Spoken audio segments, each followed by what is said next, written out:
Quoi? On doit faire un cache investigation? Mais sur quoi on va enquêter? Ah bah tiens, la charcuterie par exemple. Celui-ci qui est plutôt quoi? Quelle couleur? Ah zut, déjà fait.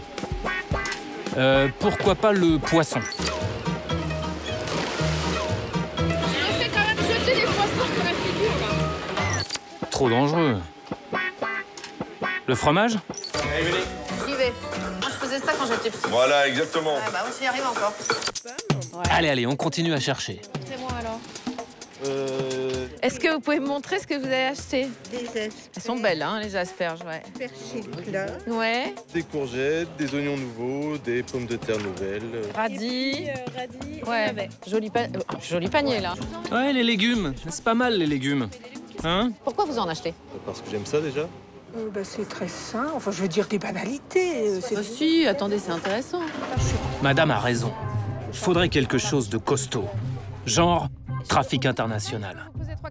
Et là, soudain, devant les artichauts, un homme nous met sur une piste. J'ai récupéré par exemple hier chez un copain des plants de tomates qui viennent de Russie, mais tout un réseau de gens où on se passe des semences. Et en plus, ça donne des résultats. Des graines échangées sous le manteau.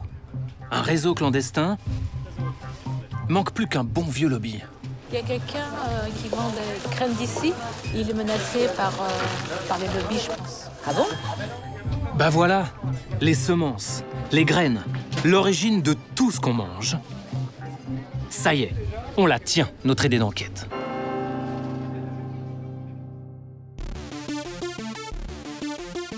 Les semences aujourd'hui ont été croisées, sélectionnées, pour créer des légumes standardisés, calibrés comme des produits industriels. Des tomates qui résistent à tous les crash tests. Même pas mal. Des tomates qui ne pourrissent pas. Mais des tomates qui ont perdu une partie de leurs nutriments et de leur goût. Vous pouvez les goûter?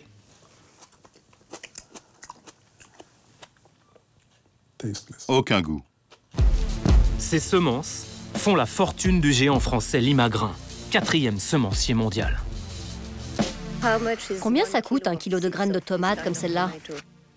400 000 €. Et même plus. Vous pouvez acheter une maison avec ça. Pour enquêter sur ces pépins, nous sommes partis en Inde, l'un des plus grands pays producteurs de semences de légumes. Nous avons découvert des femmes et des enfants qui triment dans les champs pour fournir au monde ces graines vendues plus cher que l'or. Et toi, depuis quand tu travailles ici? Elle, depuis qu'elle a quitté l'école, à 11 ans. Partout sur la planète, les semences sont la propriété de multinationales de l'agro-industrie.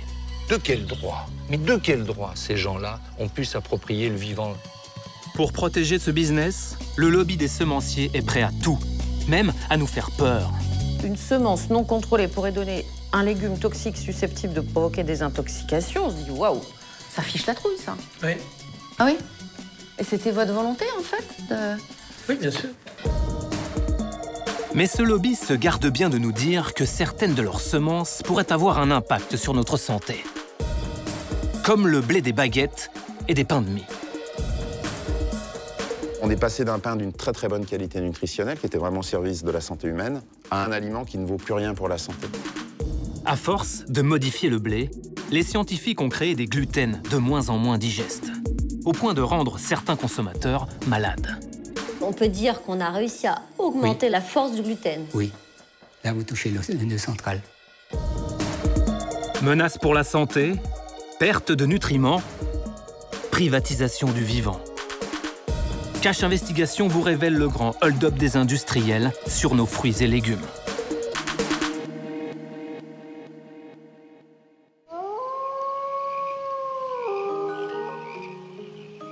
D'après la légende, les légumes, c'était mieux avant. Alors nous allons remonter le temps, à la vénérable Académie d'agriculture de France. Là où repose la mémoire des végétaux d'autrefois. Entre deux vieux traités d'agronomie, nous tombons sur une pépite. la table de composition des aliments d'il y a 60 ans. Cet ouvrage, c'est la Bible des nutriments. Il faut de bons yeux, mais ça en vaut la peine. Pour chaque fruit et légume, la teneur exacte en vitamines et en minéraux de l'époque. Alors on a eu une idée toute simple. Comparer ces vieux chiffres avec ceux d'aujourd'hui.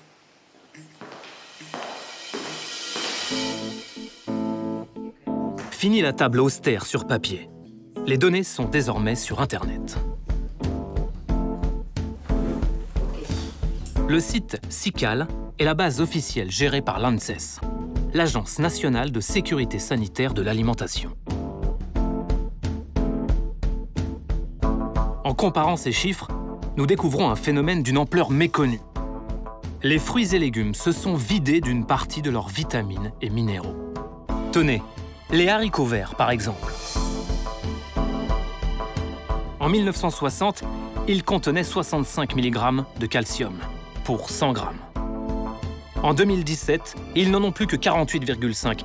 C'est un quart de moins. Même chose pour la vitamine C. 19 mg à l'époque, contre 13,6 aujourd'hui. Nous avons examiné un par un les 70 fruits et légumes les plus consommés par les Français et compilé les données dans ce grand tableau. Résultat, partout, c'est la déconfiture. En 60 ans, les 70 fruits et légumes ont perdu en moyenne 16% de leur calcium, 27% de leur vitamine C.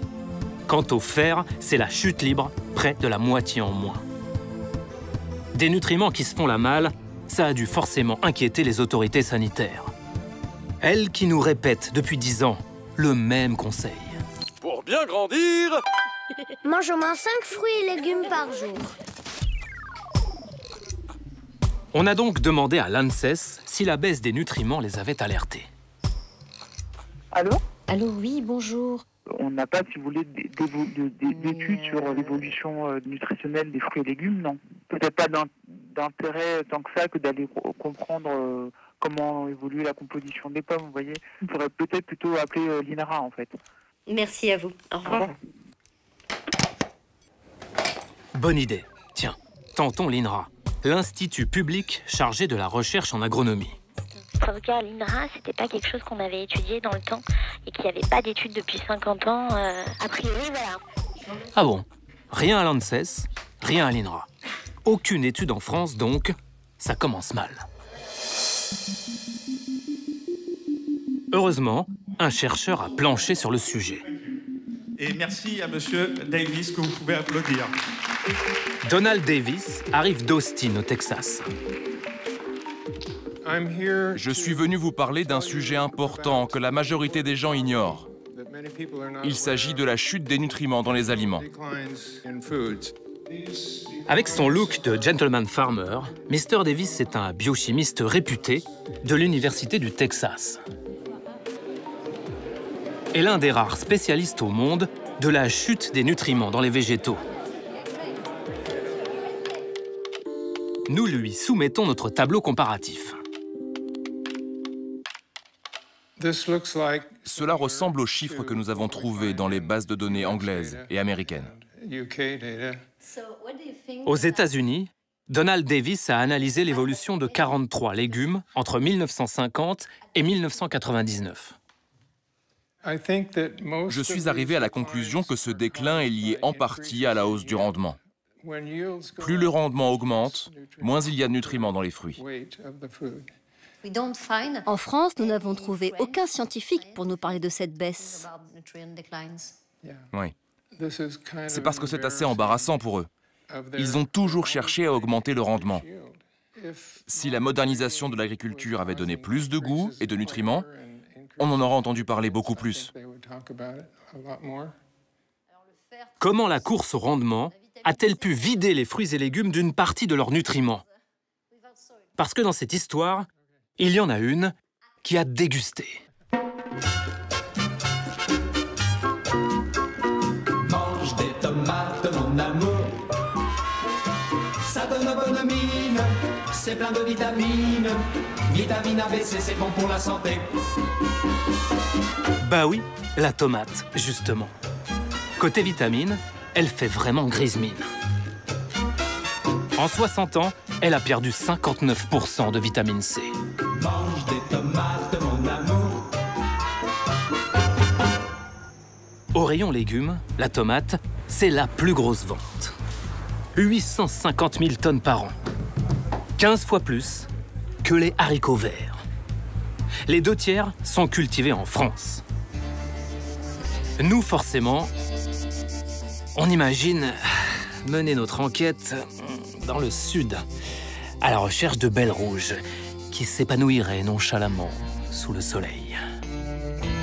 Alors, ces tomates, elles viennent de Provence ou de Carcassonne? Eh bien non, elles viennent de Bretagne.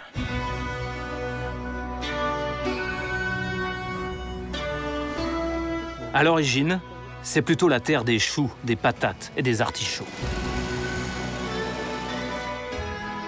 Dans les années 90, grâce à ces serres chauffées, la Bretagne a pu se lancer dans un nouveau mode de culture, la production de tomates hors sol.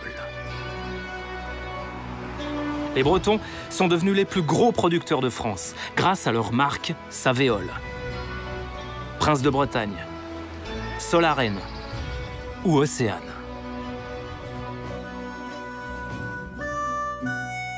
On les a toutes contactées. Aucune n'a accepté de nous faire passer de l'autre côté de la verrière. À Carquefou, près de Nantes, voici la seule serre qui a bien voulu nous ouvrir ses portes. Un laboratoire géant où l'on améliore les performances du hors-sol. Car aujourd'hui, plus de 90% des tomates françaises sont cultivées comme ça, dans des serres chauffées à 21 degrés, une grande partie de l'année. Venu tout spécialement de Paris, Ludovic Guinard. Voilà, ce sont les serres. Donc c'est là que vous nous emmenez alors. Donc je vais vous emmener là. Qu'est-ce que vous faites là à l'intérieur de ces serres? Eh bien, on travaille, on expérimente comment faire pousser des tomates ou d'autres fruits, ou d'autres légumes, par exemple le concombre, de la manière la plus optimale sur des surfaces les plus réduites. Ludovic Guinard est le directeur adjoint du CTIFL. Un centre de recherche financé par l'État et les producteurs de légumes. Je vous laisse entrer et fermer. Ah, il faut fermer pour... Il faut fermer. On contrôle tout. Nous sommes dans une légère surpression pour que les insectes qui ne nous intéressent pas restent à l'extérieur et ne viennent pas dégrader la plante. Et si ces insectes ne sont pas là... Même la pression est... Ah ouais. Et si ces insectes ne sont pas là, je n'ai pas à utiliser d'insecticide. D'accord. On peut peut-être avancer un peu, non? Regarder un peu. Alors là, on teste un certain nombre de variétés. Ouais. Ici, vous avez cette variété-là qui s'appelle Confiance. Eh ben, on va s'arrêter devant Confiance pour parler des pesticides. Alors. Avec ce système-là, pas d'herbicide. On a reconstitué un sol et du coup, ce sol n'a pas besoin aujourd'hui, il n'y a pas d'herbe qui pousse, donc pas d'herbicide. Alors on est d'accord que pour pas utiliser d'herbicide, il faut qu'on plante ces plants de tomates dans quoi? Vous avez ici un sol reconstitué. Ouais, mais dans il y a quoi dedans? Je peux toucher? Ah, vous pouvez toucher, là, pour le coup. Ah, mais c'est de l'éponge, presque. Exactement. On a utilisé de la laine minérale, nous. D'accord. Ah, c'est un petit peu de la laine de roche, on oui, peut ça dire. peut être tout à fait. Parce qu'en fait, on maîtrise parfaitement, du coup, ce substrat-là, ce sol-là. On va pouvoir lui apporter l'eau qui va bien. On va pouvoir lui apporter les nutriments qui vont bien. On maîtrise complètement les choses. Les virus ne vont pas s'y développer. Vous maîtrisez complètement les choses. C'est une reconstitution du sol. D'accord. Mais je me dis que la laine de roche, c'est quand même moins nourrissant que la pleine terre. Nourrissant pour qui? Bah pour ces belles tomates qui sont en train de pousser. Je pense que ça vous démontre parfaitement que ça n'est pas le cas. C'est que justement, dans la pleine terre, pour la maîtriser, il y a beaucoup plus de difficultés et d'aléas climatiques. Mais attendez, et ça là, je fais attention à ne pas toucher vos tomates en même temps, mais ça là, c'est complètement neutre. On est d'accord? Exactement. C'est justement l'intérêt, c'est que c'est neutre. Comment vous nourrissez ces plants de tomates? Parce qu'ils sont juste immenses. Qu'est-ce qui se passe? Vous voyez les petits tuyaux blancs qui viennent apporter ici. Je peux marcher ici ou pas? Oui, vous pouvez y aller. faites attention. Ouais. Ici, vous avez des tuyaux qui viennent apporter ça, les solutions nutritives, exactement. Et ça apporte les solutions nutritives. Exactement. Ça ressemble à ce que nous avions il y a quelques années et qu'on retrouve encore d'ailleurs en plein champ, où quand on a dans notre jardinet, on apporte le goutte à goutte. D'accord. Sauf que... Mais c'est quoi vos solutions nutritives? Il y a quoi dedans? Eh bien, de l'azote, du phosphore, du calcium, du magnésium, du potassium, tous les éléments nécessaires à faire grandir cette plante qui a besoin de la même chose ici qu'elle en a besoin à l'extérieur. D'accord. Donc vous êtes en train de me dire, hein, elle est bien à l'abri, elle est chouchoutée, et grâce à ça, elle la grandit liane... bien. Elle grandit bien. Mais parce que là, ils font combien, là? 4 mètres, 5 mètres, non? Ah non, mais vous pouvez... attendez, parce que la liane... attendez, je vais y aller, comme ça, moi, je suis sûr que vous ne tomberez pas. Ouais. Si je prends ce pied-là, qui est ici, regardez, il va venir continuer, et va venir à peu près jusqu'ici aujourd'hui. Et ça va continuer. Okay. Ça Donc c'est continuer. du 10 mètres, quoi, à l'aise. Ah ben, ça peut aller plus loin encore. Ouais, c'est à l'aise du 10 mètres. Mais est-ce que ça veut dire que ce système-là, il permet de produire plus vite et quasiment toute l'année? Alors, de fait, il produit plus vite, puisqu'il produit des quantités plus grandes et plus rapidement. Hein, et il y a une production, effectivement, qui permet d'offrir aux consommateurs, en France, des produits français de fin mars à mi-novembre. C'est ça qui me bluffe, moi, en fait, parce que quand je regarde là, toutes vos serres de tomates, il y en a des milliers, des centaines de milliers peut-être, hein, tellement il y en a. Et alors, elles ont toutes, en gros, la même forme, pas toujours le même calibre, mais pas loin. Alors, il se trouve que là, vous prenez presque, si je puis dire, le mauvais exemple. Parce qu'il y en a une qui est plus grosse que les autres. Exactement. Alors c'est assez hétérogène. Alors que si vous prenez celle du dessus, elles sont beaucoup plus homogènes et correspondent plus à ce qu'il faut obtenir. Parce que vous savez que les calibres sont attendus aussi par le consommateur. Et par celui qui fait le marché. Donc en gros, ce qu'on cherche, c'est une grappe avec quasiment les 5 mêmes tomates de même calibre, qui vont avoir les mêmes qualités gustatives, qui vont avoir la même apparence, la même brillance. Exactement. Ce qui fait que le consommateur, quand il choisit, il prend une grappe, il sait que ce soit cette grappe ou l'autre grappe ou celle d'à côté, il est rassuré. Il sait que de toute façon, il va obtenir la même chose. Le prix sera le même, il n'a pas de différence. D'accord. Et ça, c'est un des intérêts. C'est de la tomate de catalogue, c'est très standardisé. Le standard n'effraie plus les gens aujourd'hui, puisque vous savez qu'on standardise beaucoup. Au contraire, c'est un phénomène de réassurance. Et surtout, c'est un phénomène de réassurance. Ah, je pense que ça rassure, c'est même pas je pense d'ailleurs, le consommateur est rassuré aujourd'hui par des éléments standardisés. Les normes sont là pour le rassurer. Absolument, Élise. Le standard, ça réassure le cœur de cible, c'est win-win. Mais cette tomate qui rassure, contient-elle autant de nutriments que celle cultivée en pleine terre? Pour les comparer, nous laissons un moment Monsieur Guinard et sa serre high-tech pour partir dans le sud.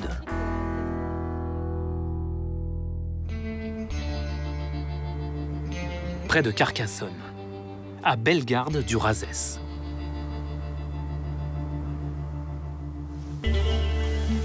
Derrière la broussaille, c'est ici qu'on trouve encore des tomates 100% nature, élevées en semi-liberté dans les serres de Jean-Luc Brault. Une jungle de plants de tomates. Effectivement, c'est un peu le bazar. Après, ça donne une impression de bazar parce que j'ai une toute petite surface et que pour rentabiliser cette petite surface, je serre beaucoup les tomates. C'est très différent de ce qu'on voit dans les serres modernes. Ce qui est différent, c'est le traitement de la terre. C'est-à-dire que je travaille dans la terre, ce qui fait que moi, je mets aucun produit chimique. Je mets aucun produit d'ailleurs. Jean-Luc est un repenti. Il y a des années, ce tomatier a goûté au hors-sol. Mais il en est revenu. Là, il y a de la paille, et sous la paille, c'est humide. La paille est humide, elle est en décomposition, et il y a des vers de terre, il y a plein de micro-organismes. Et ça, c'est une diversité qui apporte vraiment les éléments nutritifs et les qualités gustatives des fruits. La culture hors sol, que je connais assez bien, parce que j'ai travaillé en culture hors sol, on apporte des engrais chimiques et on fait des solutions nutritives. Mais c'est qu'une partie, parce que pour l'instant, on n'a pas réussi, et je pense qu'on n'y arrivera jamais, à recréer un milieu qui est plus nutritif et plus équilibré que la terre. Alors tout de suite, le grand match des tomates. D'un côté, les tomates de Jean-Luc, cultivées en pleine terre. On les surnomme les tomates P. Face à elles, une variété similaire produite hors sol en Bretagne et achetée au supermarché. Les tomates S.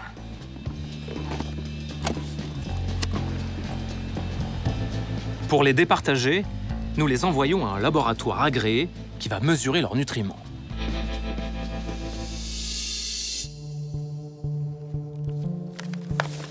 Trois semaines plus tard, les résultats tombent. Pour les 5 nutriments analysés, la tomate hors sol a des taux largement inférieurs. Elle contient 63% de calcium en moins, 29% de magnésium en moins et 72% de vitamine C en moins.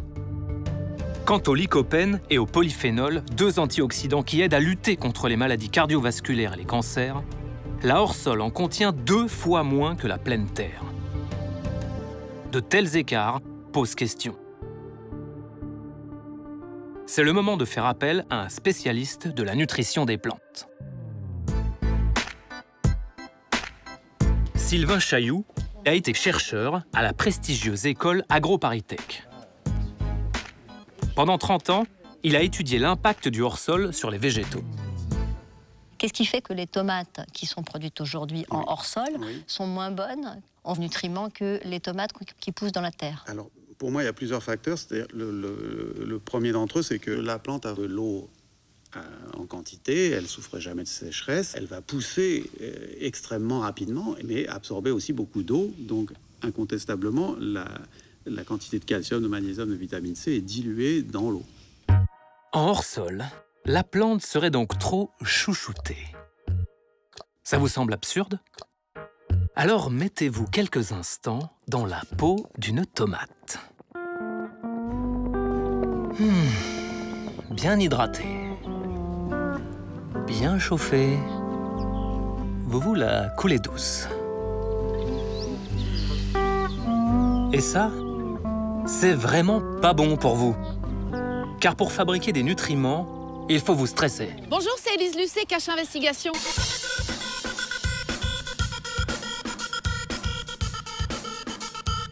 Élise? Élise? C'est bon, là. C'est bon, laisse-la tranquille. Allez, viens, on retourne voir Monsieur Chailloux. Dans un sol, la plante passe par des phases où elle est sous contrainte, c'est-à-dire qu'elle souffre, entre guillemets. Elle souffre de sécheresse, elle peut souffrir d'une forte température à certains moments de la journée. Lorsqu'une plante souffre, elle fabrique des vitamines, des composés organiques, des molécules, des phénols, des choses comme ça. Et ça contribue aussi à la qualité du fruit, bien sûr. D'accord. Une plante qui doit se battre est une plante qui fabrique de bons fruits. Et si c'était ça l'explication de la perte des nutriments? Il est temps de retourner voir Ludovic Guinard du CTIFL pour lui montrer nos analyses. On a pris 2 tomates, 2 variétés similaires. Vous comprenez que je ne m'exprimerai pas sur les résultats, puisque comme Vous voulez les regarder avec nous? Oui, je peux, mais je vous dis juste en préambule que je ne m'exprimerai pas sur les résultats. Vous inquiétez pas, ça fait pas mal. Enfin, je ne sais Qu'importe. pas, mais tenez, regardez. Dites-moi. Ce qui est important et intéressant pour les consommateurs, c'est que le test, il n'est vraiment pas à l'avantage de la tomate hors sol, pour le coup, puisqu'on a 72% de vitamine C en moins, 58% de lycopène en moins, 56% de polyphénol en moins. Qu'est-ce que vous en pensez? Alors, moi, je suis scientifique, ça m'intéresse tout de suite. C'est-à-dire que tout résultat m'intéresse dans un premier temps de savoir qu'est-ce qu'il y a derrière, quels ont été le protocole. Et puis derrière, on va chercher à savoir pourquoi, pour changer les choses. Alors moi, je vais peut-être pouvoir vous aider un petit peu, parce que justement, on a comparé les tables de composition nutritionnelle des tomates de 1960 avec celles d'aujourd'hui. Et alors, c'est très étonnant. Comment avez-vous fait ça? Parce qu'on a retrouvé des tables nutritionnelles de tomates d'il y a 60 ans. Et puis, justement, on a regardé, on a comparé avec des tables nutritionnelles de tomates d'aujourd'hui. Et notre tomate, elle s'est complètement vidée en substances nutritionnelles. Moi, je serais très intéressé d'avoir vous les donnez, les étude. documents. Non, mais qu'on puisse... Parce que, comme vous dites, ça ne rentre pas dans nos champs d'études, mais ça nous intéresse grandement. Chiffre officiel. Vous n'êtes pas choqué par cette perte nutritionnelle de la tomate? Ce qui m'intéresse, c'est de regarder si on a une telle réduction. Moi, je trouve intéressant de pouvoir, avec nos partenaires, regarder assez rapidement sur la nourriture quotidienne du consommateur, où est-ce qu'on en est. Parce que peut-être qu'il y a effectivement à réagir, mais réagir, ça veut dire quoi? Réagir, et ça, le CTIFL, par contre, il travaille, c'est donner la capacité demain au consommateur d'avoir cette information-là. Et de l'avoir de manière aisée. Eh ben, on lui donne, là, donc, on travaille sur la digitalisation qui permettra de savoir, depuis le champ jusqu'à l'assiette, Ouais. tout ce qui a été fait, et donc peut-être la quantité de vitamines qu'il y aura, la quantité de lycopène qu'il y aura dans le produit qu'il aura acheté. C'est bien sûr. Alors là, pour le coup, c'est futuriste. Je suis étonnée de votre réponse, parce que moi, j'étais persuadée que vous alliez me répondre. Si effectivement c'est le cas et s'il y a cette perte nutritionnelle importante, on va tout faire pour améliorer toutes les qualités nutritionnelles de nos tomates hors sol par rapport à la qualité nutritionnelle des tomates d'il y a 60 ans. Et là, vous ne travaillons pas. Nous travaillons au quotidien. Il faut donner l'information aux consommateurs que c'est moins nutritionnel qu'avant. Bah, si vous voulez, moi, j'ai plus envie que la tomate elle soit remplie d'apports nutritionnels. Si le consommateur aujourd'hui choisissait ses produits par rapport à l'apport nutritionnel, excusez-moi, mais on sait qu'un certain nombre de produits ne seraient plus consommés aujourd'hui. Vous constatez qu'il reste des apports nutritionnels à ces tomates, que ces apports nutritionnels aujourd'hui sont importants, on le sait, puisque c'est le premier légume consommé par les Français. C'est 2 fois moins qu'il y a 60 ans. Et alors, je vous donne il faudra vraiment... qu'on revienne sur cette étude, de manière à pouvoir effectivement dire, est-ce que c'est représentatif de toutes les tomates aujourd'hui qui sont offertes? Est-ce qu'il y a une segmentation? Est-ce que tel ou tel produit en apporte plus ou moins? En tout cas, selon certains experts qu'on a interrogés, des agronomes, des chercheurs en biologie végétale, c'est justement la culture hors sol qui serait à l'origine de cette baisse de valeur nutritionnelle, ou culture en substrat, comme vous dites. Qu'est-ce que vous dites à ça, vous? D'abord, je pense que si vous avez posé des questions à d'autres collègues scientifiques qui vous ont répondu comme cela, je ne veux pas les contredire en tant que tels. Donc vous êtes d'accord avec ça? Je ne contredis pas mes collègues. Je dis qu'effectivement, tout système de culture va entraîner des modifications. D'accord? La question qui se pose, c'est est-ce que la modification nutritionnelle qu'on peut avoir quand on est sous serre, quand on est hors sol, quand on est dans telle région ou dans telle autre, est-ce que c'est compatible aujourd'hui avec la santé humaine ou avec le meilleur apport en nutriments aux consommateurs? C'est ça la vraie question, et je sais que c'est une question qui aujourd'hui est première auprès de la filière. Je vous disais que nous ne travaillons pas sur ce sujet-là, mais c'est première au niveau de la filière. Donc ça veut dire que, Monsieur Guinard, vous n'excluez pas du tout que la culture hors sol soit une des causes de la perte de valeur nutritionnelle des tomates? Je n'exclus pas que les variétés choisies pour être utilisées aujourd'hui dans ces formats-là n'aient peut-être pas le même niveau de nutriments que celles qui sont choisies pour être en sol. Plutôt des questions de base. À en croire Ludovic Guinard, pour comprendre la perte des nutriments, il faut aussi regarder du côté des variétés de tomates utilisées. Parce que bien avant que le fruit ne pousse, il y a un truc qui détermine tout. La semence, la petite graine quoi, l'origine de la vie. Ces semences, les producteurs de tomates les choisissent dans ces brochures. Elles sont éditées par des industriels comme Syngenta, Villemorin ou Close. Pour séduire les cultivateurs, on leur parle forme, taille, couleur et surtout productivité. Mais le plus important, ce sont ces lettres HF1, comme hybride de première génération. Aujourd'hui, ces hybrides représentent 98% des variétés de tomates vendues aux agriculteurs. Mais un hybride, qu'est-ce que c'est, professeur? Hybride se dit d'un animal ou d'un végétal résultant d'un croisement. Attention, un hybride, ça n'a rien à voir avec un OGM. On ne modifie pas les gènes, on les croise. Pour obtenir une tomate à la fois alléchante et rentable, on prend par exemple un plant qui donne des tomates mastoc, mais pas lichonnes. Et un plant avec des fruits bien rouges, mais rikiki. En mariant ces deux variétés, on crée ce que l'on appelle un hybride. Une plante qui détient à la fois les gènes de la grosse tomate et ceux de la tomate bien rouge. Depuis 50 ans, les scientifiques du monde entier multiplient ces hybridations pour créer des tomates qui résistent à tous les chocs. Même pas mal. Vous connaissiez les crash tests de voitures? Voici ceux des tomates.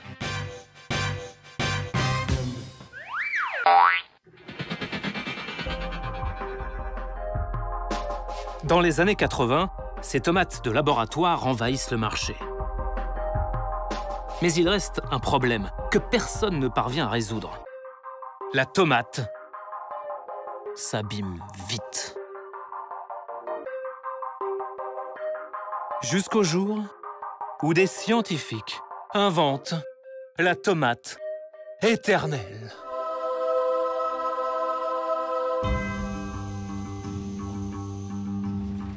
Cette tomate providentielle voit le jour en Israël.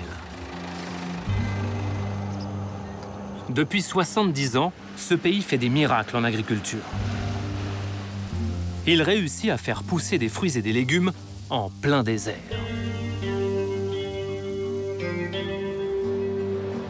C'est à l'université hébraïque de Jérusalem que nous rencontrons l'un des papes de la tomate moderne, l'homme qui l'a rendue presque immortelle.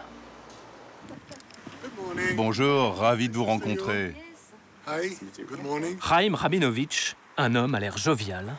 On va directement à la ferme. Mais un brin directif.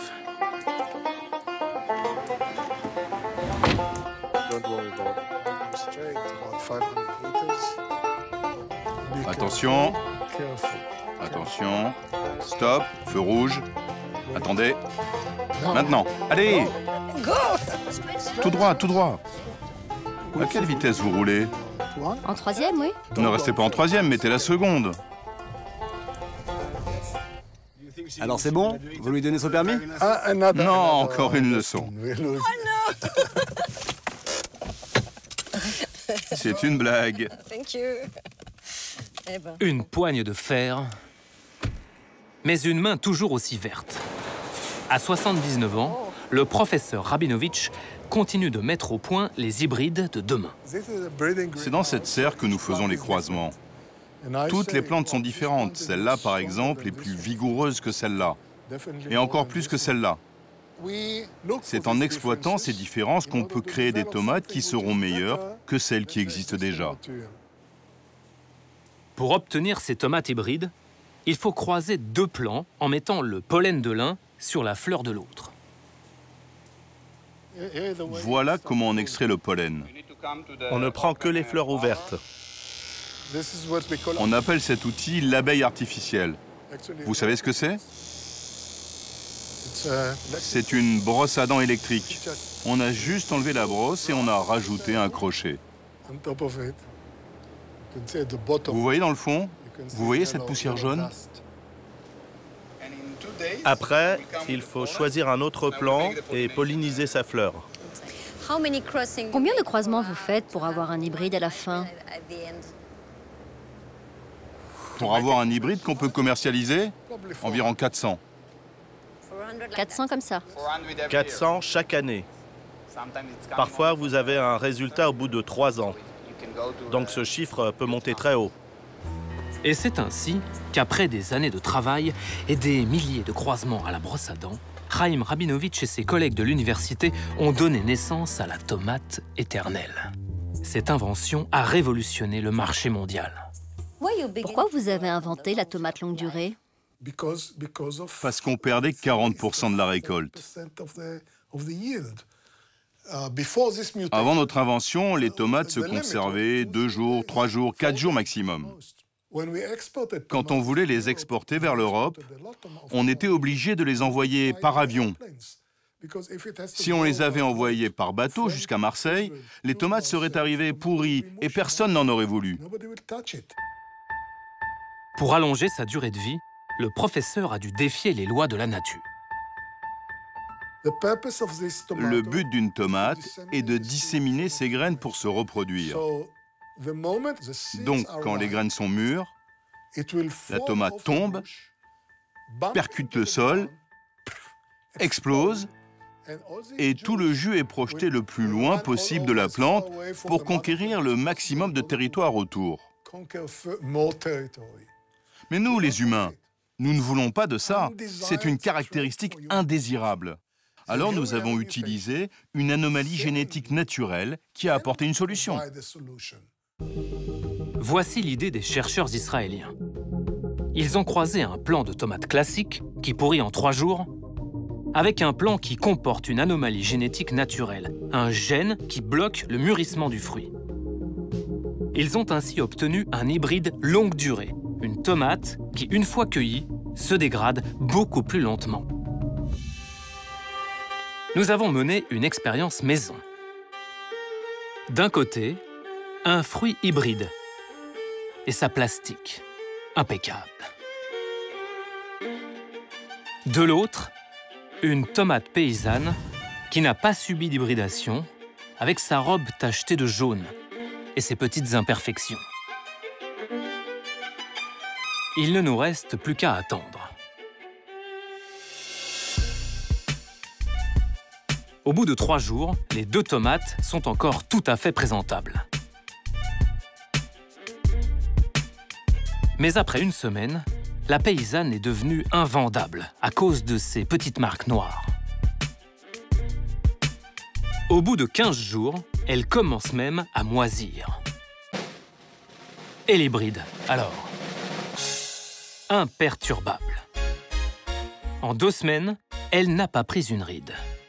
À un détail près, le pédoncule se détache. Ce n'est qu'au 25e jour que l'hybride n'est plus commercialisable, avec ses quelques moisissures et une peau un peu moins tendue.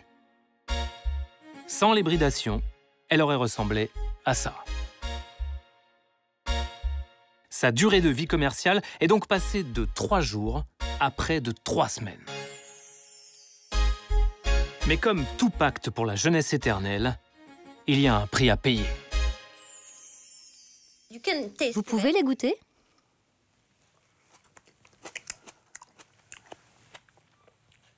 Aucun goût. On a constaté que le gène qui bloque le mûrissement a des effets indésirables. Il a des effets notamment sur le goût.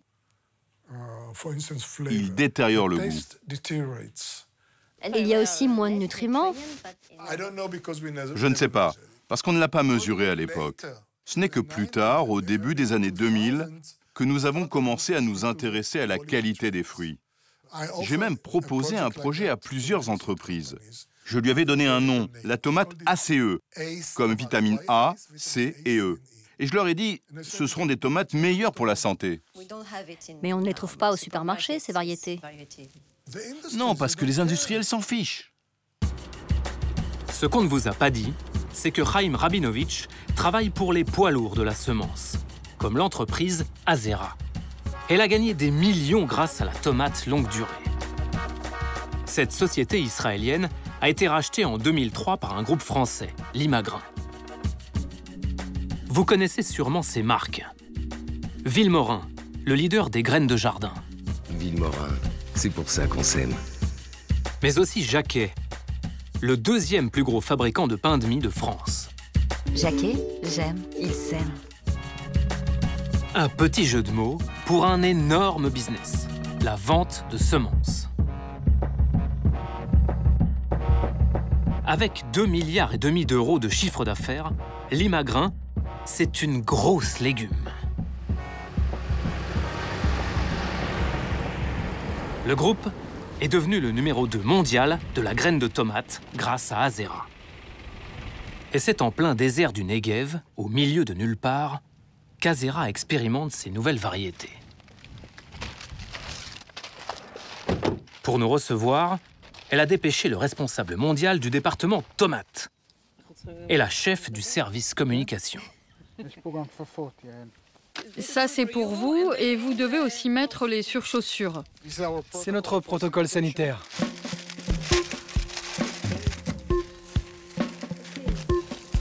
Nous sommes invités à visiter leur serre de démonstration.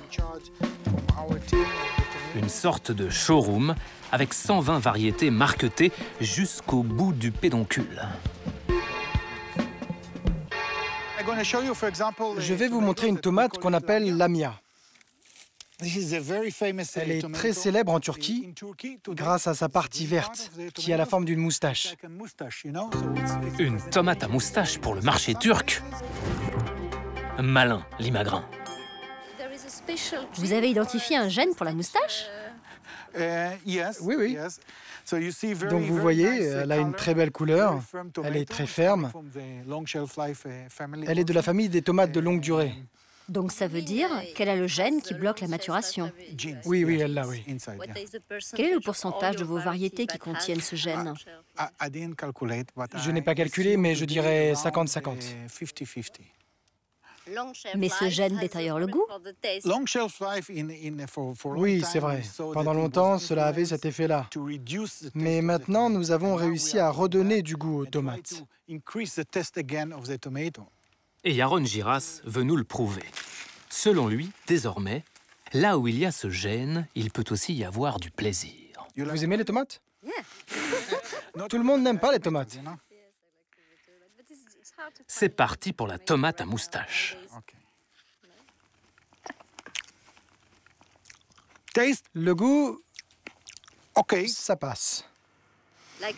Elle est un peu acide. Toutes les tomates n'ont pas besoin d'avoir du goût, parce que si vous ajoutez du sel et de l'huile d'olive, vous n'en avez pas besoin.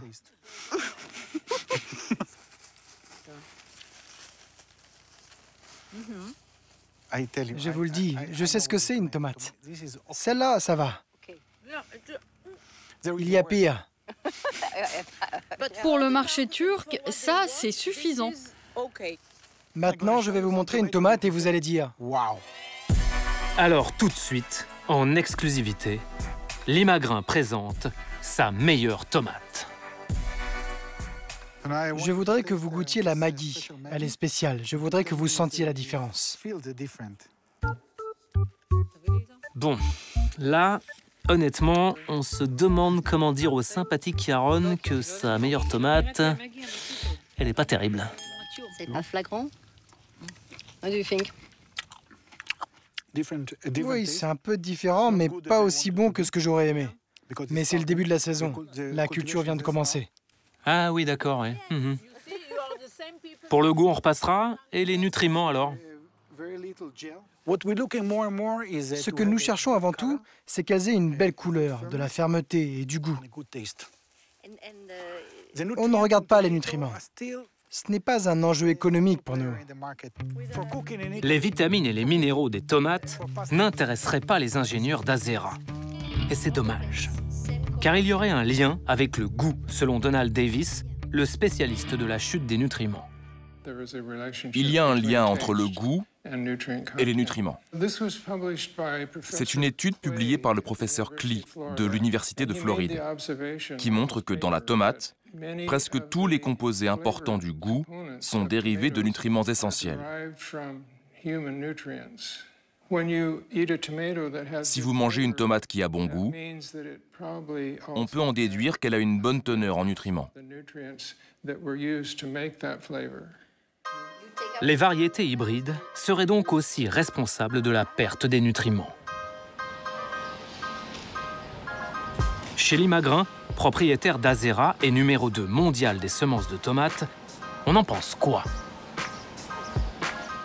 Après plus de 3 mois de tractation, nous avons rendez-vous sur les quais de Seine, dans le quartier historique des vendeurs de graines. Bonjour madame, excusez-moi. Bonjour, je vous en prie, non, merci. Jean-Christophe Gouache est membre du comité de direction de Limagrin. La chef de la com a embauché un caméraman pour tout filmer. Voilà, c'est bon. On s'était donné 1 heure d'interview, donc c'est ce qu'il y a de prévu, comme convenu. Vous êtes un des très hauts responsables de Limagrin, qui est un des leaders mondiaux du marché de la semence. Est-ce que vous avez mesuré les nutriments dans vos tomates? C'est important la question que vous posez, parce que il faut regarder c'est quoi qu'est-ce qui fait la qualité nutritionnelle d'une tomate, ou la composition sur les éléments que vous avez dit. Ce sont essentiellement les conditions de culture, beaucoup plus que la variété. Et alors c'est étonnant parce qu'on est allé visiter des serres qui sont à Carquefou et le chercheur qu'on a interviewé là-bas nous a dit exactement le contraire de vous. Bien sûr que le mode de culture donne du plus ou du moins pour les nutriments, mais en l'occurrence, lui dit très clairement, la variété, c'est-à-dire ce que vous vendez chez Limagrin, est déterminant pour les nutriments qu'on retrouvera ensuite dans le fruit ou le légume. Alors, très clairement, je suis en désaccord avec cette personne. La composition nutritionnelle d'une tomate que vous trouvez sur votre marché, elle dépend beaucoup plus des conditions de culture que Vous dites non, mais si. Non, je dis pas que. Pas que. Vous beaucoup pouvez pas plus dire... des conditions de culture, Madame Musset, que de la génétique. Est-ce que vous êtes en train de me dire que c'est un problème qui ne nous concerne pas? Oh, jamais de la vie. La qualité nutritionnelle des produits issus des variétés que nous commercialisons est un sujet qui nous intéresse. Mais alors c'est bizarre parce que votre chef de produit en Israël, on lui en a parlé bien sûr quand on a visité vos serres, mais alors, il nous a dit que les nutriments, mais alors c'était pas du tout un enjeu pour vous à Limagrin, mais pas du tout. Alors, c'est ce que je viens de vous dire. Les différences sont plus fortes liées aux conditions de culture qu'à la génétique. C'est pour ça que je vous dis que c'est un sujet qui est moins travaillé en sélection. En Israël, justement, vous parliez de génétique. On a rencontré le professeur Rabinovitch. Oui. Vous le connaissez? Absolument. Il travaille pour vous en ce moment? Oh non, je pense qu'il est largement plus près de la retraite. Ah, il travaille encore, hein, je peux vous dire. Il est très actif. On l'a vu dans les serres. Monsieur Rabinovitch doit avoir 75 ans au moins, probablement, si ce n'est 80, je ne sais pas. Vous savez très bien que c'est lui qui a inventé la tomate longue durée. Donc, c'est une tomate qui dure 3 semaines. Oui. Il nous a expliqué que le gène de longue durée bloque en partie la maturation du fruit et donc, du coup, le développement des nutriments. Mais on est ambitieux. Il va falloir qu'on soit capable... Les consommateurs nous demandent des tomates qui ont du goût et des caractéristiques de conservation qui sont également attendues par le consommateur et par le maraîcher et par l'ensemble de la chaîne de valeur. Mais alors justement, on se dit que si demain, dans les supermarchés, il y avait un scanner à nutriments, et donc si en tant que consommateur, moi, je pouvais passer mes tomates au scanner et savoir immédiatement s'il y avait des nutriments ou pas dedans, vous, en tant que producteur de semences, vous diriez peut-être, si le consommateur peut le savoir, peut-être qu'il faut qu'on s'en occupe. L'important, c'est de manger plus de légumes pour nos concitoyens, en termes d'équilibre alimentaire. Maintenant, s'il y a un jour, je ne sais pas quelle est la science-fiction qui fera que le consommateur pourra avoir un scanner à nutriments. C'est en développement, en fait, hein. Ça va exister bientôt. Mais là, du coup, s'il y avait ça, peut-être que vous vous en occuperiez plus. Je vais rester cohérent avec ce que je vous ai dit. Je pense que les producteurs de tomates qui ont le plus gros impact sur la composition des tomates auraient à s'en occuper au premier chef et plus rapidement que nous, parce que c'est eux qui ont l'impact le plus important. Alors, la faute à qui? Aux producteurs ou aux semenciers? En fait, les deux sont responsables de cette perte de nutriments dans les fruits et les légumes. Il faut qu'on vous raconte autre chose sur les hybrides. Ces graines, les agriculteurs doivent les racheter chaque année, car elles sont à usage unique. Alors qu'à l'origine, produire ses propres semences ne coûte rien. Aujourd'hui, Maïté, vous allez préparer des semences. Eh bien oui, regardez Micheline, c'est bête comme chou. Bon, au couteau, ça prend des heures, hein. Jean-Luc va faire ça mieux que moi. Oh oh oh, mais dites donc, quel bel homme ce Jean-Luc. Maïté, voyons. Vous avez raison, Micheline. Revenons à nos tomates. D'abord, Jean-Luc va les broyer. Maintenant, on va y verser une bonne rasade d'eau, hein. Voilà. On touille avec les doigts. On n'a pas peur de se salir, hein. On dégage les pots. Et voilà, des milliers de belles graines pour pinceaux qui donneront des tomates fameuses l'année d'après. Sauf qu'on ne peut pas le faire avec des semences hybrides. Eh bien non, les hybrides, c'est usage unique, hein. Si vous plantez le pépin d'une hybride, les gènes se mélangent et lorsque la plante pousse, c'est la grande loterie. Peuvent sortir des petites tomates, des tigrés, des biscornus et même des... Ah bah ça non, quand même pas. Voilà pourquoi les agriculteurs sont obligés de racheter des semences tous les ans. Un marché juteux, car cette graine de tomate, les industriels la vendent très cher. Et avant d'aller chez Limagrin en Israël, on était loin d'imaginer à quel point. Combien ça coûte un kilo de graines de tomates comme celle-là? Ce genre de tomate peut coûter jusqu'à 400 000 €. Quoi? Quoi? 400 000 €? Et même plus. Vous pouvez acheter une maison avec ça. J'ai entendu dire que la tomate était la semence la plus rentable du marché. Oui. La tomate, c'est la semence avec laquelle on fait les plus grosses marges. Pourquoi? Parce qu'on les vend très cher, car il y a une grosse demande. C'est un très bon business, sinon on n'y serait pas. 400 000 € le kilo de graines, c'est pour la petite jaune, la plus chère de la serre. Pour une tomate de base, c'est quand même 60 000 €, 2 fois le prix de l'or. À ce tarif-là, on se dit que ces semences doivent être produites dans des labos high-tech. Eh bien, pas du tout. La production de graines se fait entièrement à la main, donc on a besoin de beaucoup de main-d'œuvre. Et vous les produisez où? Dans 22 pays différents, dans le monde entier.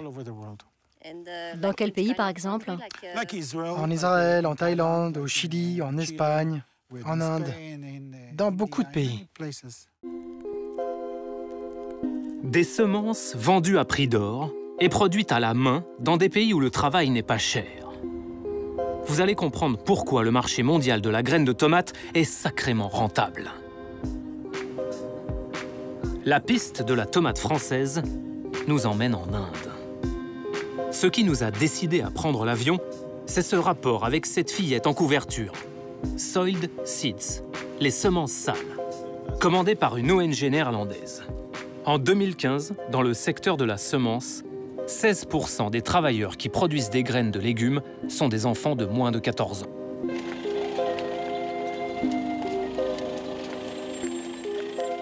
Ces semences sont produites dans l'État du Karnataka, dans des villages reculés, parmi les plus pauvres du pays.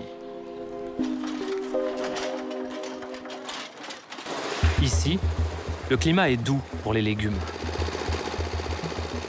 Chaque année, 160 000 kilos de semences de tomates sont produites pour être ensuite exportées. 160 000 kilos, ça en fait de la graine. C'est dans cette plaine que l'on trouve les 5 plus grosses multinationales de la semence. BASF, DuPont, Bayer Monsanto, Syngenta et Limagrain. Nous allons la parcourir, accompagnés du dieu Ganesh, et surtout d'un des enquêteurs de l'ONG qui lutte contre le travail des enfants. Ces photos, je les ai prises avant-hier. En Inde, le travail est illégal avant l'âge de 14 ans. Raviraj sillonne la campagne pour compter les enfants dans les champs. On essaie de les repérer de loin. On compte les têtes et on essaie de voir s'ils sont petits ou s'ils sont grands.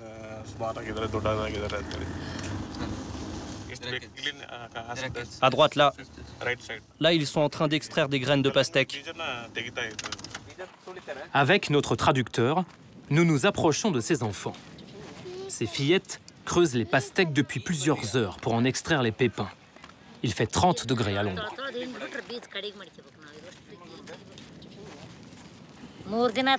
On a commencé il y a 3 jours. C'est pas fini et reste ça. Ces gamines ont été recrutées par un fermier qui travaille pour le compte d'un semencier indien. Le fermier les paie. Il leur donne 40 centimes d'euros par jour. Selon Ravi, dans le Karnataka, le secteur qui embauche le plus d'enfants, c'est celui des hybrides de tomates. J'ai déjà vu des enfants qui travaillaient là, mais là, la récolte est finie. C'est la fin de la saison. Les champs sont presque déserts, mais un peu plus loin, nous repérons des silhouettes à travers la toile de cette serre. Cette exploitation est un sous-traitant de la multinationale suisse Syngenta. Une dizaine d'ouvrières taillent des plants de tomates. Une fille, plus petite que les autres, nous fixe. Et la jeune fille, à gauche, lui chuchote de se baisser.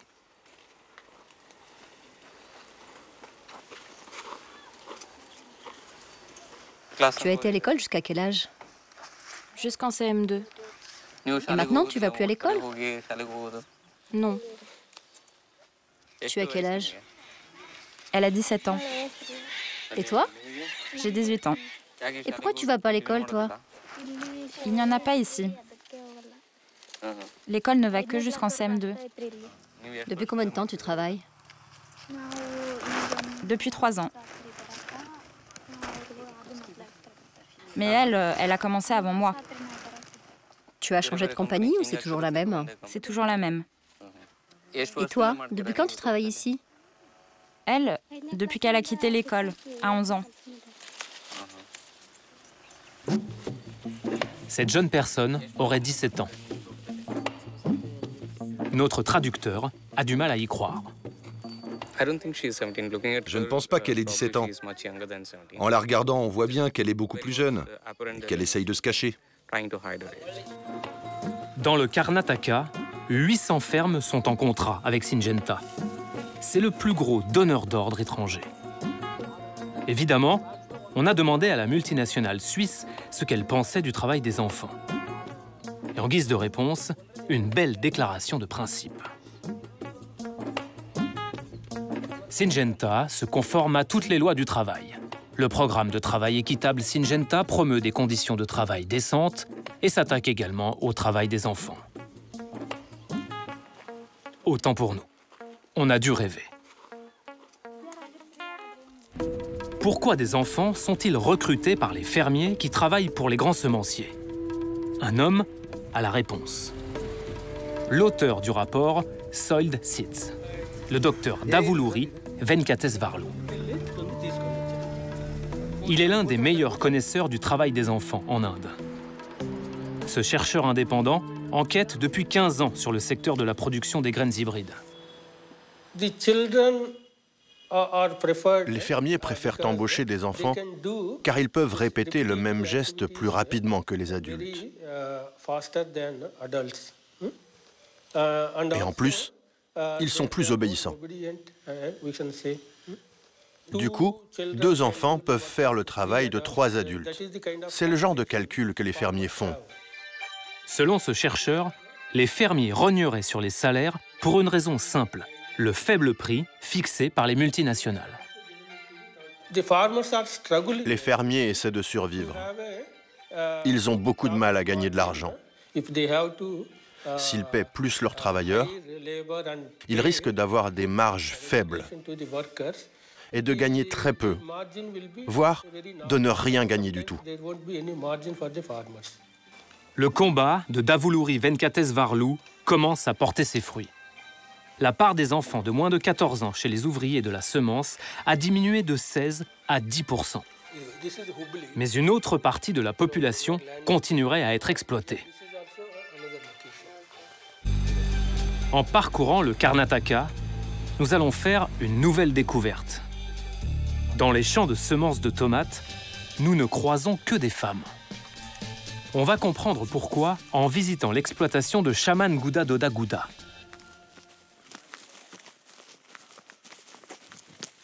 Vous faites des tomates pour qui? Pour H.M. Close. On a 3 variétés. H.M. Close, c'est sous ce nom que l'Imagrin opère en Inde. Le semencier français est en contrat avec 600 fermiers dans la région. Elle est en train de faire le croisement des plantes. Pliées en 2, 8 heures par jour, ces femmes retirent le pollen des fleurs à la pince à épiler, sous un soleil de plomb. Pourquoi aucun homme ne travaille ici? Les hommes, on les emploie uniquement pour couper, pour porter, parce qu'ils coûtent plus cher. Ils veulent 3,80 € par jour, alors que les femmes acceptent de travailler pour 2,50 €. Le nez dans le pollen et les engrais pour 2,50 € par jour. C'est peu et c'est illégal. En Inde, il y a un minimum à respecter. 330 roupies dans l'agriculture, soit 4,25 € par jour. Ces femmes gagneraient donc 40% de moins que le salaire minimum légal. Pourquoi vous travaillez ici? Parce qu'il n'y a pas de boulot dans le coin. En temps normal, on travaille dans les rizières, on récolte le riz.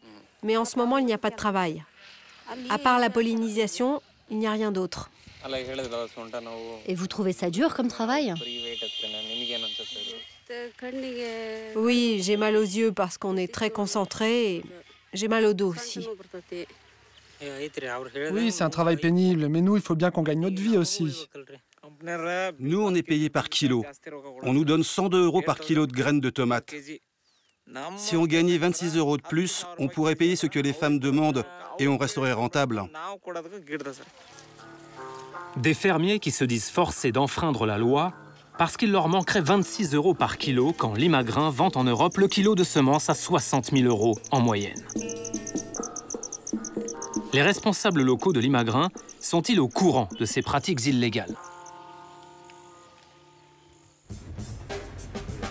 Le lendemain, nous décidons de rendre une petite visite à H.M. Close, sa filiale indienne, avec une caméra cachée. Au début, c'est plutôt mal parti. Nous sommes arrêtés avant même d'approcher les bâtiments. Vous cherchez une entreprise de semences? Oui. C'est quoi votre but? Comment? Votre but? Je fais un documentaire sur les semences dans le Karnataka. De quel pays d'Europe vous venez? France. France? Ah, ok. Être français comme Limagrain, apparemment, ça donne des privilèges. Nous sommes invités à entrer dans le bureau du personnel Ah, ok, Limagrain. pour parler directement à un superviseur. L'homme est au téléphone avec sa direction. Nous venons d'avoir des instructions très strictes du siège. Ils nous interdisent de vous parler. Là, on se dit que c'est cuit. Mais c'est sans compter sur la fameuse hospitalité indienne. Vous voulez manger avant de partir? Manger? Et puis on y va, non? Manger un peu? Ok, on va voir.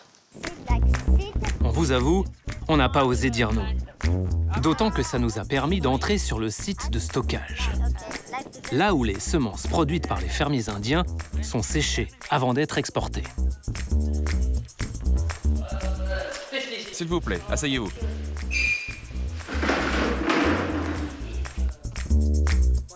Entre deux chapatis, les managers du site nous avouent qu'ils savent parfaitement que les fermiers ne respectent pas le salaire minimum de 4,25 € par jour. Combien ils payent leurs travailleurs? Ils les paient 2,50 €. 2,50 € pour 8 heures? Oui, pour 8 heures. Autre information, plus étonnante encore, selon ce cadre, l'entreprise ne respecterait pas la loi avec ses propres salariés. Combien vos salariés sont payés en interne? Nous les payons environ 3,60 €. D'après le superviseur, l'entreprise aurait une astuce pour cacher aux fermiers le prix des graines en Europe. Quel est le nom des tomates? C'est très secret. On met des numéros. Les fermiers qui produisent ne doivent pas savoir ce qu'ils produisent. Sinon, ils sauraient si une variété est très populaire. Au bout d'une heure, nous repartons le ventre plein et des questions plein la tête à poser à Limagrain. Et à Jean-Christophe Gouache en particulier, puisqu'il est directeur des affaires internationales du groupe. 5006, ok, pas de clap, d'accord. Je voudrais qu'on revienne sur l'économie de la tomate. Pourquoi est-ce que vous produisez une partie de vos graines de tomates en Inde?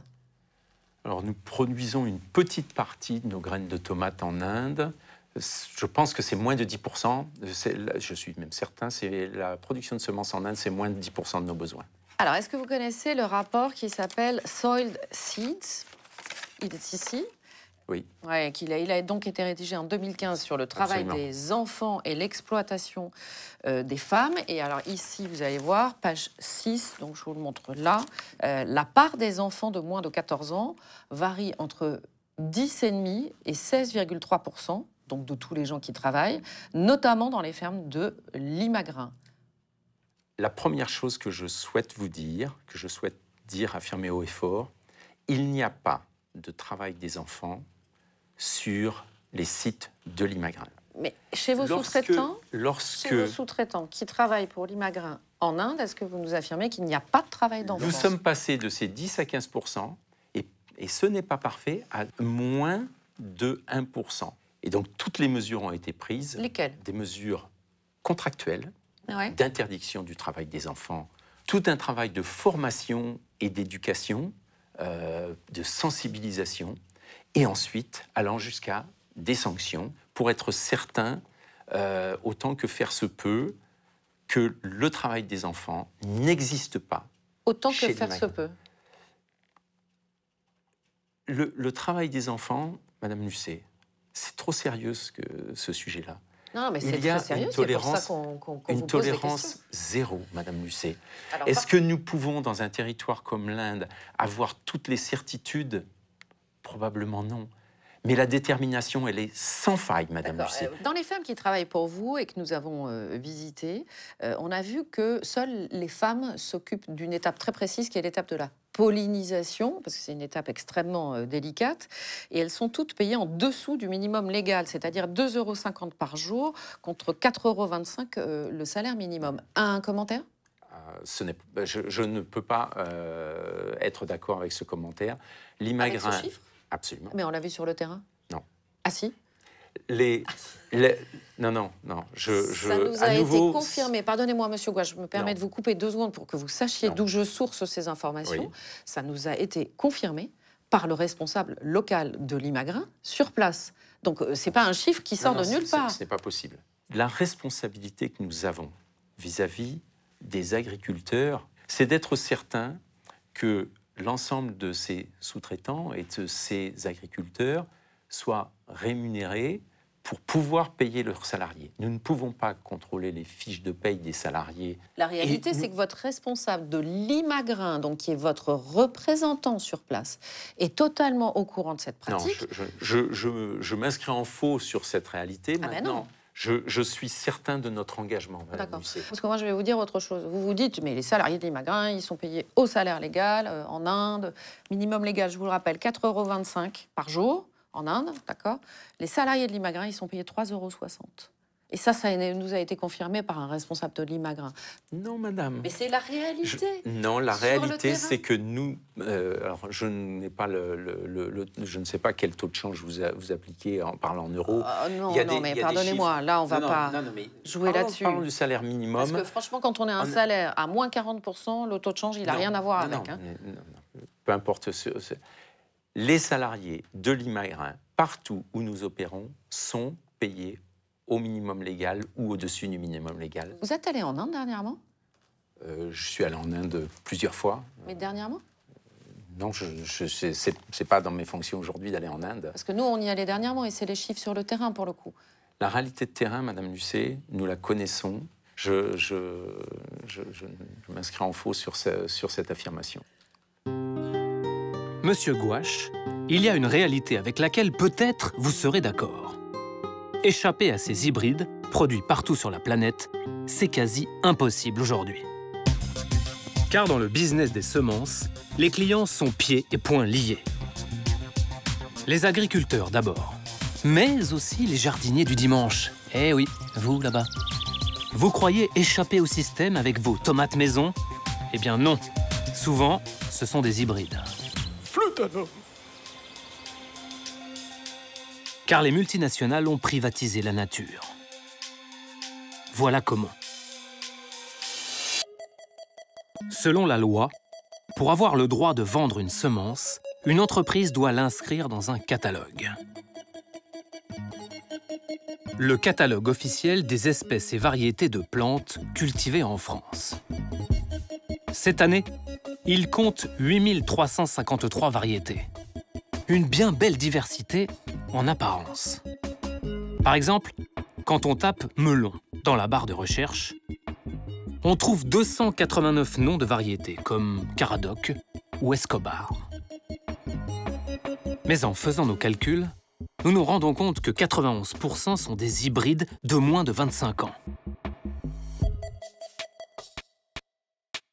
Quant au maïs, sur 1019 variétés, toutes sont des hybrides créés dans les années 2000. Ils sont presque tous la propriété de grands groupes.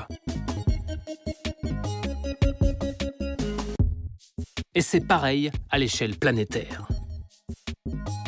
Aujourd'hui, les 2/3 des semences vendues dans le monde appartiennent à 4 multinationales. Bayer-Monsanto, Dow-DuPont, Syngenta et l'Imagrin. Une privatisation du vivant qui détruirait la biodiversité. En 2009, un homme a lancé une alerte mondiale à la tribune des Nations Unies. Olivier de Scooter était alors le rapporteur de l'ONU pour l'alimentation. Ces semences commerciales menacent l'équilibre de la planète. 75% de l'agrobiodiversité a été perdue à cause de la domination de ces variétés uniformes. 75% de plantes cultivées ont disparu. Ah ouais, quand même. Nous le rencontrons chez lui, à Bruxelles. Salut, bienvenue. Sous son air polissé... C'est le bon sens agronomique, quoi. L'ancien rapporteur de l'ONU est un homme exaspéré d'avoir crié dans le désert. C'est un chiffre alarmant, c'est 75% de plantes qu'on a perdues, parce que la biodiversité n'est pas juste un luxe de botanistes, c'est essentiel à la sécurité alimentaire mondiale. Pourquoi? Parce qu'on ne peut pas anticiper à l'avenir le type d'insectes ravageurs qui va se développer, le type de maladie qui peut affecter les plantes, les impacts qu'auront les ruptures climatiques. On a besoin de ce réservoir de solutions pour l'avenir pour faire face à ces menaces que, par définition, l'on ne peut pas entièrement anticiper. Des plantes fragiles, ça tombe pas si mal pour les grands semenciers. Car sur les 4 multinationales qui dominent le marché mondial de la graine, 3 sont des fabricants de pesticides. Bayer-Monsanto, Dow-DuPont et Syngenta. La grande difficulté face à laquelle nous sommes, c'est que les agriculteurs reçoivent une sorte de package. On leur dit, si vous achetez ces semences, ça marche mieux avec ces pesticides, ou ça ne marche qu'avec ces pesticides, et ça marche mieux avec ces engrais. Et donc, on va développer des semences réactives aux intrants. La semence est un parfait cheval de Troie pour les produits chimiques. Résultat, 3 millions de tonnes de pesticides sont écoulées chaque année dans le monde. En France, par exemple, les ventes ont augmenté de 16,6% depuis 2010. Aujourd'hui, des citoyens et des agriculteurs se révoltent contre ce modèle partout sur la planète. Ils réclament des semences libres, des semences qui n'appartiennent pas aux géants de l'agrochimie. En France, cette appropriation des graines a un impact direct sur les consommateurs. Car trouver des légumes qui ne sont pas des hybrides, c'est une vraie galère. Là, tu as de la Mamie Blue. Ah, elle a l'air chouette. Voilà. Blue. Bah, ça donne envie. On a mis plusieurs jours pour dénicher ces quelques spécimens. Des légumes issus de graines qu'on appelle des semences paysannes. Avec cette cagette, nous sommes allés voir un homme en colère qui est parti en guerre contre le tout hybride. En Bretagne, à Cancale. Donc, Olivier, où est-ce qu'on va là? Olivier Rollinger est l'un des grands noms de la gastronomie française. On passe au potager celtique. Ouais. Je pense qu'on va rencontrer Pierre. Ouais. Ensuite, on va... Pierre, c'est votre maraîcher. Au pied de son hôtel-restaurant, il cultive ses propres légumes. Ici, les variétés hybrides sont bannies. C'est ça qui est intéressant. Ça, c'est les aromatiques? Ça sont les aromatiques. Ouais. Donc là, il y a toutes les différentes variétés de sauge que l'on peut trouver. Et tout ça, c'est des semences paysannes? Oui, ça, c'est de la livèche. Oui. Ça, ça sent le céleri. Hein. Oui, exactement. Ouais. C'est délicieux. Bon, là, on est aussi sur des plantes qui sont... J'ai perdu le nom. L'angélique, voilà, merci, heureusement. Voilà Pierre. Voilà Pierre qui arrive. Le sauveur. Eh bien. Pierre, c'est le maître du potager. Bon, donc vous êtes en fait sur de la semence paysanne, toujours? Semence paysanne, aucun hybride F1, ouais. Il n'y a pas d'hybride? Aucun. Rien? Rien. Interdit ici. Interdit. C'est dans le cahier des charges. C'est dans le cahier des charges de la maison. Ouais. Et alors vous y prenez plaisir justement à cultiver? J'adore. Reproduire sa semence, c'est quand même assez exceptionnel. On part d'une graine, on en met une, on en récolte plus d'une centaine. Ouais, c'est le cycle de la vie en fait. Voilà, c'est ça. Ouais. Et oui, Élise, le cycle de la vie. Car ensuite, avec ces graines, on peut faire naître de petites pousses maison. Alors, bah ouais, là... C'est la pépinière. Alors, allez-y, racontez-moi tout ça. Donc en gros, là, tout ça, c'est les légumes qui vont alimenter le plein champ après qu'on va voir par la suite. Ça, chou. Les choux, ouais. Ça, carotte? Non, c'est du cosmos, c'est des fleurs comestibles. Ah oui, c'est bon ça. Et on réussit à avoir du chou de Douarnenez, du chou de Lorient, différentes moutardes aussi. Pourquoi c'est important pour vous de cultiver vos propres semences et de favoriser la semence paysanne? Cuisiner, c'est nourrir. Mais pour nourrir, il nous faut un garde-manger. En 100 ans, en un siècle, nous avons perdu 3/4 des plantes cultivées. Et si nous, alors, entre guillemets, les cuisiniers les plus connus, nous ne sauvegardons pas le garde-manger de l'humanité, mais qui va le faire? Mais qui va le faire? C'est pas la grande surface qui va le faire, c'est pas ces semenciers qui vont le faire. Et alors, ce qui est fou, c'est que ce qui était, j'allais dire, là, dans la nature, et que tout le monde pouvait prendre, maintenant, c'est presque privatisé, on peut dire ça, c'est privatisé en fait. C'est totalement privatisé, ça veut dire que le vivant devient artificiel, puisque de toute manière, le vivant, ils se sont appropriés le vivant, ils se sont appropriés le vivant végétal. Pour Olivier Rollinger, cette mainmise sur le vivant est liée au catalogue officiel qui favorise les géants de l'agro-industrie. Ce catalogue officiel a verrouillé le végétal vivant, a verrouillé les cultivateurs, a verrouillé nous, les consommateurs, que je préfère appeler les mangeurs. Et si on n'est pas dans le catalogue, on ne peut pas vendre la semence? Comment ça se passe? Ah non, si vous n'êtes pas dans le catalogue, vous ne pouvez pas vendre la semence. Et comme vous ne pouvez pas vendre la semence, vous imaginez bien que vous ne pouvez pas produire le légume, la plante ou l'herbe issue de cette semence. C'est quoi les critères exacts pour entrer dans ce fameux catalogue officiel? Les critères, 2 choses. Des plantes homogènes et stables. Qu'est-ce que ça veut dire? Ça veut dire qu'on va les planter pratiquement toujours à la même date, qu'elles vont pousser toutes d'une manière identique. On veut pas une tomate comme ça et puis une autre tomate comme ça. On veut des tomates parfaitement calibrées qui vont rentrer dans une petite barquette. Ce critère de l'homogénéité, ça empêche de fait tous ces semences paysannes, ces légumes de semences paysannes d'être inscrites dans le catalogue. Ces 2 tomates, elles ne se ressemblent pas. Mais pourquoi voulez-vous qu'elles se ressemblent? Est-ce qu'on se ressemble les uns les autres? Est-ce que quand on fait une famille, une population, est-ce qu'on voudrait que tout le monde soit stéréotypé comme ça? Alors qu'aujourd'hui, on essaie Enfin, tout le monde a compris que la biodiversité est en danger. Je n'arrive même pas à comprendre comment on a pu se faire spolier ce droit et évidemment les cultivateurs et les maraîchers, ce droit de planter ce que la nature a donné. Il faut défendre cette chose-là pour nos enfants. Pour défendre les semences paysannes contre le catalogue officiel, certains se mettent hors la loi. Dans l'Ariège, au fin fond d'une vallée, à 4 heures de cheval de Toulouse, le repère de Cocopelli.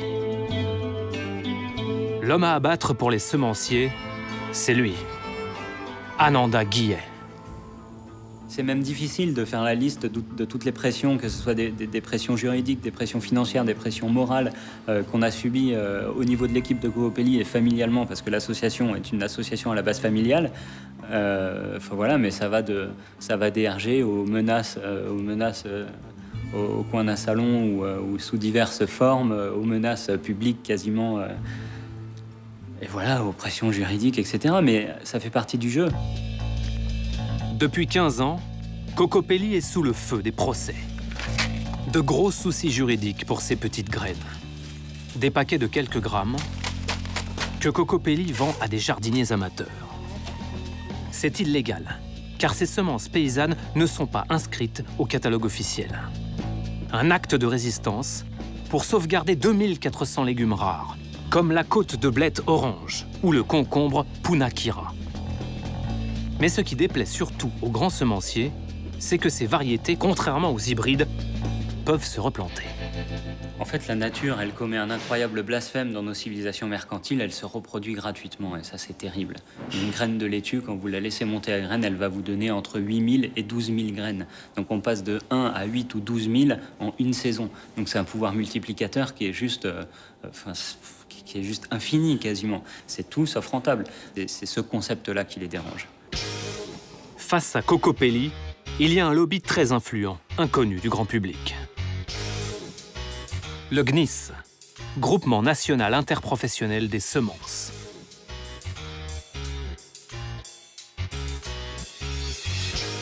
Si le GNIS est si puissant, c'est parce que le secteur semencier français est le premier d'Europe, mais aussi le premier exportateur au monde. Parmi ses adhérents, on trouve Syngenta, Bayer Monsanto et Limagrain. En septembre dernier, le GNIS est sorti du bois à cause d'un amendement voté à l'Assemblée nationale.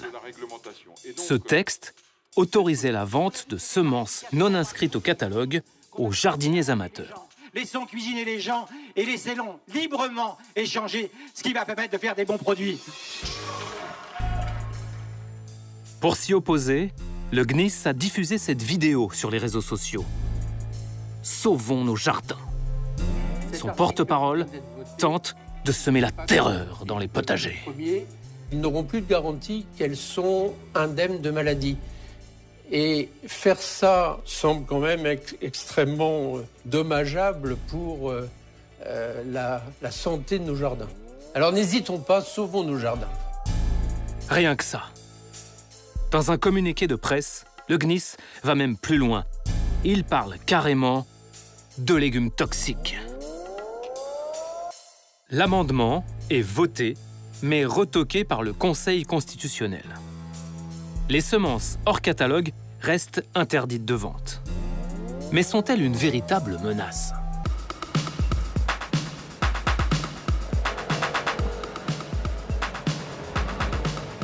Nous avons demandé une interview au GNIS.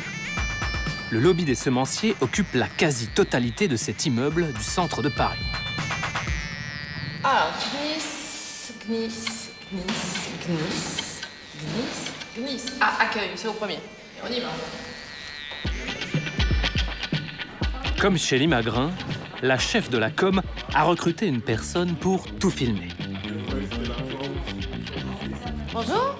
Pour nous répondre, nous n'aurons pas un haut cadre de Syngenta, ni de Monsanto, ni même Monsieur Burgot, l'homme de la vidéo qui fait peur. Vous êtes directeur des relations extérieures. Mais Monsieur Allot. Vous allez bien, Monsieur Allot? Très bien. Bon, super.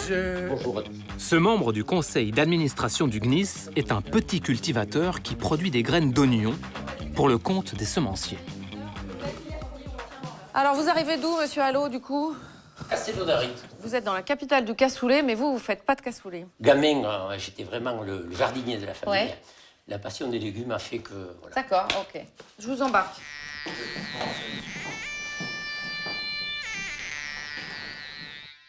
Qui sont les adhérents du GNIS? Vous êtes nombreux, je crois. Alors, c'est des fédérations. Il y a la fédération des jardineries, de la vente, etc. Il y a bien sûr le réseau d'agriculteurs multiplicateurs et puis des sociétés semencières de tailles diverses. Lesquelles, alors, par exemple? Sociétés semencières, moi, je pourrais en citer énormément, puisque vous les connaissez, vous en connaissez aussi. Pas toutes, je les connais bien moins que vous, alors je vous laisse les citer. Il y a évidemment des entreprises de toutes... voilà, des entreprises importantes, plus ou moins importantes. Mais si on cite des noms, par exemple, il y a Syngenta, il y a Monsanto, il y a qui? Monsanto, Bayer. Oui, bah maintenant c'est Bayer. Oui. Ils font partie des adhérents du GNIS. En France, il y a Limagrain, il y a... Ils sont contributeurs comme l'entreprise qui travaille chez moi avec 3 salariés. Et ils sont traités de la même façon. Alors, pour le GNIS, qui représente donc les semenciers, ce catalogue des semences, ça représente quoi exactement? Attendez, il représente la sécurité, les variétés, il y a le côté sanitaire. Hein, il faut faire très attention aussi quand on parle de la semence. Hein, le côté sanitaire est relativement important. Puis, la santé, quoi. La santé, évidemment. Alors, justement, je vais vous montrer une vidéo. Je pense que vous devez la connaître. Elle est intitulée « Sauvons nos jardins ». Cet article concerne 10 millions de jardiniers amateurs. Ils n'auront plus de garantie qu'elles sont indemnes de maladie. Quand M. Burgot il dit dans cette vidéo qui a été donc diffusée sur les réseaux sociaux qu'en autorisant la vente des semences non inscrites au catalogue, on ne saura plus si les plantes sont indemnes de maladie, on se dit que tout à coup vous voulez faire peur. Pourquoi ? Avec la semence, il peut se passer tout un tas de choses, hein, comme ça peut se passer dans le monde animal, etc. Et moi, je comprends tout à fait les craintes. Hein. J'imagine que si vous tenez ce discours, c'est que vous avez, vous, en tant que professionnel, des exemples très précis de maladies qui ont été causées par des semences qui n'étaient pas inscrites au catalogue. Alors, la section que je connais le mieux, c'est la section potagère. Oui. À aujourd'hui, je n'ai pas de... Si vous voulez, je ne peux pas vous amener un exemple précis. D'accord. Donc vous avez peur de quelque chose qui n'existe pas? Non, non, non, non. On n'a pas peur de quelque chose qui n'existe pas. La première des choses, c'est de pouvoir garantir à tout acheteur que ce qu'il va acheter est indemne de toute cochonnerie. Quand vous me dites, moi, c'est très important pour moi qu'une plante soit inscrite au catalogue officiel parce que c'est des garanties sanitaires. Pour qu'une nouvelle semence soit inscrite au catalogue officiel, est-ce qu'il faut qu'elle ait subi un contrôle sanitaire? Évidemment. Évidemment. Parce qu'alors nous, on a vérifié, on a lu les 29 pages du règlement technique, donc qui détaille tous les critères d'inscription d'une variété au catalogue. Il n'y a pas un mot sur un examen sanitaire de la semence avant l'inscription au catalogue. Il n'y a rien d'écrit, zéro. Donc il n'y a pas d'examen sanitaire. Alors, c'est l'analyse que vous faites. Moi, je ne suis pas persuadé que pas parce que ce n'est pas écrit que ça n'existe pas. C'est les faits, c'est les textes, c'est le règlement, monsieur Allo. Enfin, encore une fois, ministère de l'Agriculture, règlement technique d'examen des variétés de légumes et de fraisiers. C'est pas une interprétation, c'est une lecture et c'est des faits. Bon, écoutez, il y a peut-être à un moment donné des choses qui ne sont pas mentionnées, mais je peux vous garantir que ce que je vous ai dit après, je le pense vraiment, tout ce qui est sanitaire est pris en compte dans notre pays. Bon, on n'est pas plus avancé. Ça vous embête de venir, monsieur Burgot? Alors on se dit que le porte-parole du CNIS, l'homme qui a eu l'idée de la vidéo, pourrait peut-être nous éclairer. Alors voilà, on disait à monsieur Allo, mais ça fiche la trouille, ça. Oui. Ah oui? Et c'était votre volonté, en fait? Oui, bien sûr. On se dit, bon, bah alors, du coup, il doit avoir des exemples, en fait, précis. En dehors précis pour étayer ce discours. Non. Parce que monsieur Allo, il n'en avait pas. Je ne l'ai pas. Non, je n'en ai pas. C'est quand même assez alarmant. Et en fait, des exemples comme ça ne vous vient pas spontanément, quoi. Non, parce que je ne suis pas jardinier et que mon rôle, c'est pas de... vous êtes porte-parole du CNIS. Mon rôle, c'est effectivement d'attirer l'attention sur des choses dont les professionnels du CNIS, dans leur ensemble, toutes les familles, me disent c'est ennuyeux ou c'est inquiétant. En l'occurrence... Mais inquiétant, il faut des preuves pour dire ça. Vous savez comme moi que quand on fait un communiqué de presse, effectivement, on a des renseignements précis au moment où on le rédige. Et donc, on m'a cité des exemples de maladies à ce moment-là. Vous m'auriez interviewé le lendemain, j'aurais pu vous donner des exemples. C'est récent, 17 décembre 2018, vous avez une bonne mémoire. On n'est pas le lendemain. Non, mon âge fait que ma mémoire est déjà non. moins bonne. Non, ça ne marche pas comme excuse. Bon, merci, monsieur Burgot. Moi aussi. Oh, ça va, hein, ça arrive à tout le monde, un trou de mémoire. Et puis pour le CNIS, de toute façon, le plus important, c'est de lutter contre les semences non inscrites au catalogue. L'histoire que l'on va conter va donc vivement l'intéresser, car l'un de ses plus gros adhérents, Limagrin, n'inscrirait pas certaines de ses semences au catalogue.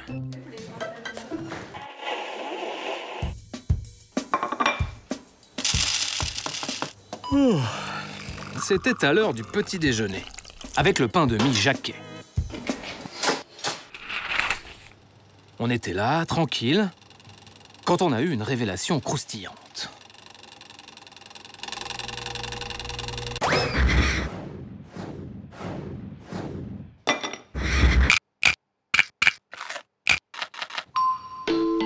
Mon blé n'est pas inscrit au catalogue. Il n'en fallait pas plus pour aiguiser notre appétit. Car chez Cash, on adore les histoires de blé non déclaré. Au dos du paquet, premier indice. Ce blé est cultivé en Auvergne. Pour remonter sa piste, nous suivons la trace du petit tracteur.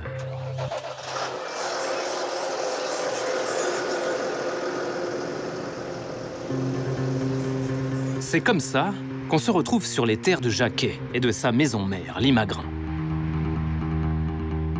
Avant d'être une multinationale, Limagrin est une coopérative qui fait vivre la plupart des agriculteurs du coin. À tel point qu'il y a même une rue à son nom. Jacquet produit environ 80 millions de paquets de pain par an. Et pour fabriquer tous ces pains, il faut du grain, beaucoup de grain. C'est la Toussaint, et les semoirs sont de sortie.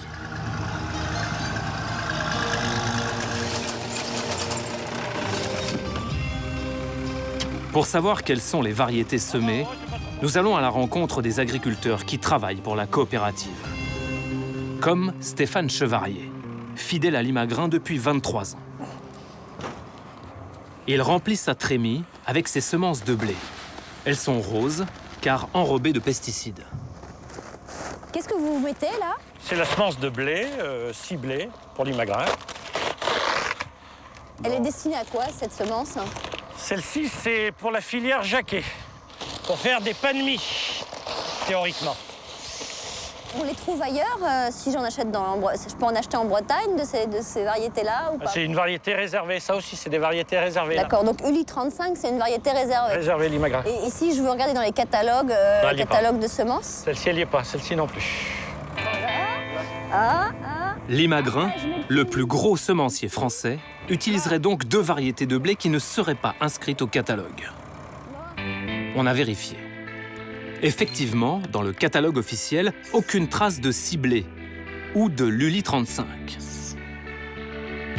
Existe-t-il d'autres semences non inscrites? Nous repartons à la pêche au nom.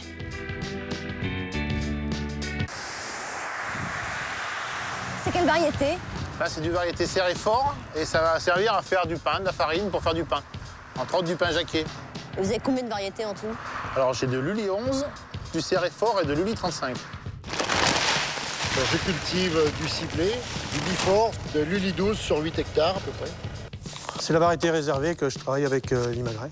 D'accord. C'est la variété Trigofort. Sur les 7 noms que nous avons collectés, aucun n'est au catalogue. Ça commence à en faire beaucoup. Pourquoi Limagrin n'inscrit pas ces variétés? Nous rencontrons un ancien adhérent de la coopérative. Il y a 12 ans, Jean-Paul Ozon a quitté Limagrin et son modèle d'agriculture intégrée pour passer au bio. Aujourd'hui, ces semences de blé, il les produit lui-même. D'accord. Qu'est-ce que c'est, ça? Je garde un petit peu de ma récolte, que je trie, pour faire de la semence et que je ressème. Donc vous n'achetez plus rien à Limagrin? Ah bah je n'achète plus rien à personne. Quand il était chez Limagrin, Jean-Paul cultivait lui aussi des blés non inscrits au catalogue. Bon, à l'époque, c'était du NSA, de l'Uli 3, voilà. Et pourquoi alors ce système? Ils disent que ce sont des variétés réservées, qu'ils ne veulent pas les mettre sur le marché, et que c'est un biais, ça nous a été dit oralement, que c'est un biais, justement, pour ne pas vendre de la semence en dehors des adhérents qui auront ces variétés réservées. Ces variétés-là, elles n'apparaissent pas.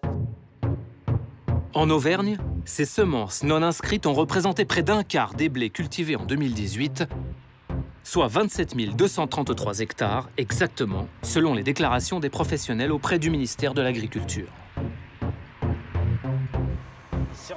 La loi est claire. Limagrin n'a pas le droit de les vendre. Vous les achetez? Si on les achète, mais elles sont retenues sur notre récolte l'année après, bien sûr. D'accord. Oui, mais vous les achetez quand même. Ah bah oui, c'est pas gratuit. Non, ça n'existe pas. Non. Ok. Limagrin, l'un des piliers du GNIS, utilise des semences qui ne sont pas au catalogue et qu'elle vendrait, à en croire ses adhérents. Alors comment c'est possible? Thomas Panetier, un autre membre de la coopérative, nous l'explique. Et vous l'achetez, cette variété? Oui, on l'achète, ouais. Oui, on l'achète. Mais je croyais qu'on n'avait pas le droit de vendre une semence si elle n'était pas au catalogue. Alors, ils le mettent un peu différemment, disons qu'ils nous font... alors, je sais pas si c'est légal, hein, cette histoire-là, quand même. Hein. Parce que, après, je sais qu'eux, du coup, ils nous facturent ce qu'ils appellent une assistance technique. Ça, par contre, je sais pas... Enfin, en comptabilité, ça passe, hein, de toute façon. Mais, enfin, vous le direz pas comme ça, hein. De quoi? Vous le direz pas comme ça, hein. Je sais pas si c'est C'est-à-dire comment il faut le dire? Non, ben, je sais pas. Après, ils nous mettent une assistance technique, en fait. Ils nous facturent pas un prix de semence, ils nous facturent une assistance, ouais. Grâce à d'autres agriculteurs que vous ne verrez pas, nous nous sommes procuré les factures de l'Imagrin. Juste avant le nom de la semence, c'est 4 lettres, ATSF, comme assistance, technique et savoir-faire. L'Imagrin ne facture donc que des conseils pour bien cultiver ses variétés Jacquet. Est-ce que vous avez un technicien spécifique pour les variétés réservées? Alors c'est pas spécifique pour les variétés réservées parce qu'il ressemble à tous les autres blés finalement. Hein. C'est un blé qu'on sème à la même époque que les autres. On utilisera des herbicides qui s'utilisent sur les autres variétés. Il n'y a pas d'assistance technique particulière? Non, il n'y a pas d'assistance technique particulière sur vraiment les blés réservés. Est-ce que vous avez un technicien spécifique ou pas forcément? Ah non, pas du tout. C'est légal ça? Ah, j'en sais rien. En voilà une bonne question à poser à Jean-Christophe Gouache, chez l'Imagrin. L'Imagrin est un membre important du GNIS, enfin un membre en tout cas du GNIS. Vous êtes au conseil d'administration. Oui, bien sûr. C'est le groupement national interprofessionnel des semences. J'imagine que pour vous, le catalogue officiel des semences est un outil important. Nous, on travaille avec le cadre réglementaire qui est fixé par les pouvoirs publics. D'accord. Alors, on a apporté avec nous, non pas que je vais vous faire prendre un goûter, hein, mais du pain de mie Jacquet. Vous connaissez parfaitement ce pain de mie, j'imagine. Donc, qu'est-ce que vous pouvez nous dire sur ces variétés de blé qui permettent de fabriquer ce pain Jacquet? Oh, je ne connais pas tous les noms de variétés. Il y a une variété... Franchement, monsieur Gouache, vous en connaissez bien un ou deux, non? Il y a une variété qui a été très largement répandue, très célèbre, qui s'appelle Apache, par exemple. C'en est une. Alors nous, sur place, on a vu Uli 12, Uli 35, Trigo Forte, Ciblé, Bifort, Céréfort. Voilà, oui. C'est ça, vous les connaissez? Toutes les variétés. La réglementation française, justement, le cadre réglementaire nous demande de donner des noms aux variétés. Oui. Vous me citez des noms, je vous ai cité le nom d'Apache. Qui sont au catalogue? Les variétés, il y a en France... dans le catalogue, il y a plusieurs types de listes. Ouais. Et selon les usages, il y a des variétés qui sont, selon qu'elles sont, on parlait des potagères. D'accord. Alors, est-ce que Uli 12, Uli 35, Trigo Fort, Ciblé, Bifort, Céréfort sont inscrites au catalogue officiel? Alors, certaines, je ne sais pas. Je sais que celles qui sont marquées Uli sont réservées à une filière particulières et ne sont pas commercialisées, elles sont mises à disposition. Non, oui, elles ne sont pas commercialisées. Je ne comprends pas. Vous les offrez, vous leur donnez? Elles sont mises à disposition comme facteur de production pour les producteurs. Qu'est-ce que ça veut dire? Attendez, mise à disposition comme facteur de production chez les producteurs, vous leur offrez ce blé? Il n'y a pas d'acte commercial dans cette transition-là. Pardonnez-moi, on va être un peu plus précis, c'est que nous, là, on s'est procuré des factures. Sur ces factures, il y a écrit, bien sûr, on va regarder ensemble si vous voulez bien, hein, le nom de la variété. Et juste avant, il y a écrit ATSF. Qu'est-ce que ça veut dire ATSF? Alors, je ne connais pas ce nom de code ATSF, mais je ne connais pas la totalité des codifications. Alors, ça veut dire assistance technique et savoir-faire. D'accord? C'est de la fourniture de services. Je vous remercie de m'avoir présenté ceci.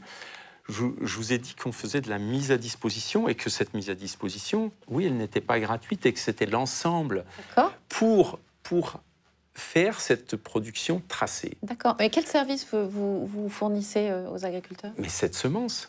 Ah mais c'est pas un service, ça. Regardez, c'est écrit montant de la marchandise. Oui, c'est bien écrit ici, donc c'est pas un service. Qui est apporté comme facteur de production. Un facteur de production. Monsieur Gouache, ici, c'est écrit montant de la marchandise. Donc, vous fournissez de la marchandise. Ensuite, vous dites, là, dans la facture, que vous fournissez de l'assistance technique et savoir-faire. Nous, quand on va sur le terrain, quand on discute avec ces agriculteurs, ils nous disent assistance technique, il n'y en a pas. On n'a personne. Ils disent très clairement, il n'y a aucune assistance technique spécifique liée à ces différentes variétés de blé et qu'ils achètent en fait ce blé, que c'est une manière de l'acheter. Je m'inscris en faux sur ce que vous venez de dire, sur l'assistance technique qui n'existe pas. Ces agriculteurs-là ont des dizaines d'opportunités dans l'année de rencontrer les techniciens, de rencontrer la direction. Ce n'est juste pas raisonnable. Ils mentent tous? Ils manquent tous. Vous avez peut-être trouvé 1 ou 2 adhérents qui n'étaient pas contents de leur relation. Ils avaient l'air plutôt contents. Franchement, ils disaient pas de mal de l'Imagrin, ils disaient pas de mal de la coopérative, mais ils nous disaient l'assistance technique spécifique, il n'y en a pas. Bon, écoutez, je suis en désaccord profond avec ce que vous venez de dire. Vous savez, on a un peu l'impression qu'il y a 2 poids, 2 mesures. Je vais vous dire pourquoi. Parce que d'un côté, en tant que membre du GNIS, vous vous opposez à ceux qui vendent des semences qui ne sont pas au catalogue, et de l'autre, vous vendez des semences qui ne sont pas inscrites au catalogue. On se dit, c'est 2 poids, 2 mesures. Je vous ai dit précédemment que nous ne vendons pas ces semences non inscrites au catalogue. Ces blés ne sont pas commercialisés, ils sont mis à disposition comme un facteur de production. Merci, M. Gouache. Merci. Merci beaucoup. Merci, Madame Lucet. Merci. Au revoir. Bon, d'accord. On va donc dire que ces semences, vous les offrez aux agriculteurs qui, en échange, vous offrent de l'argent.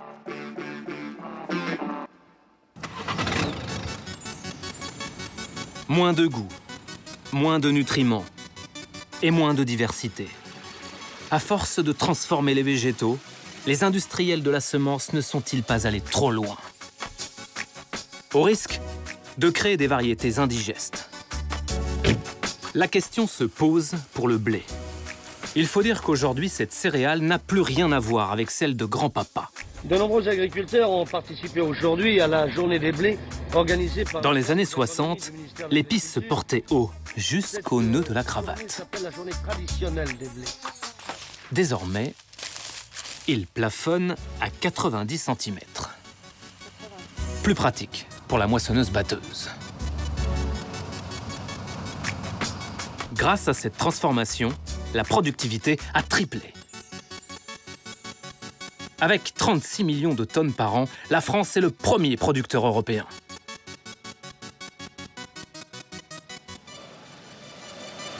Et dans ce blé, les protéines à l'origine du gluten.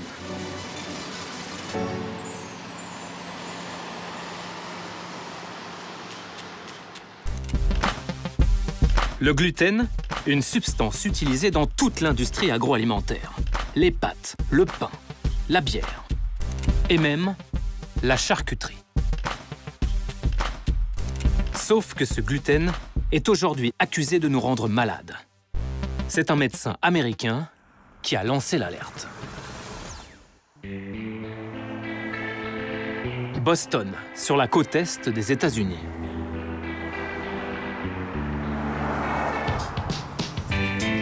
Bienvenue au pays de la finger food, où tout se mange entre 2 tranches de buns ou de bagels.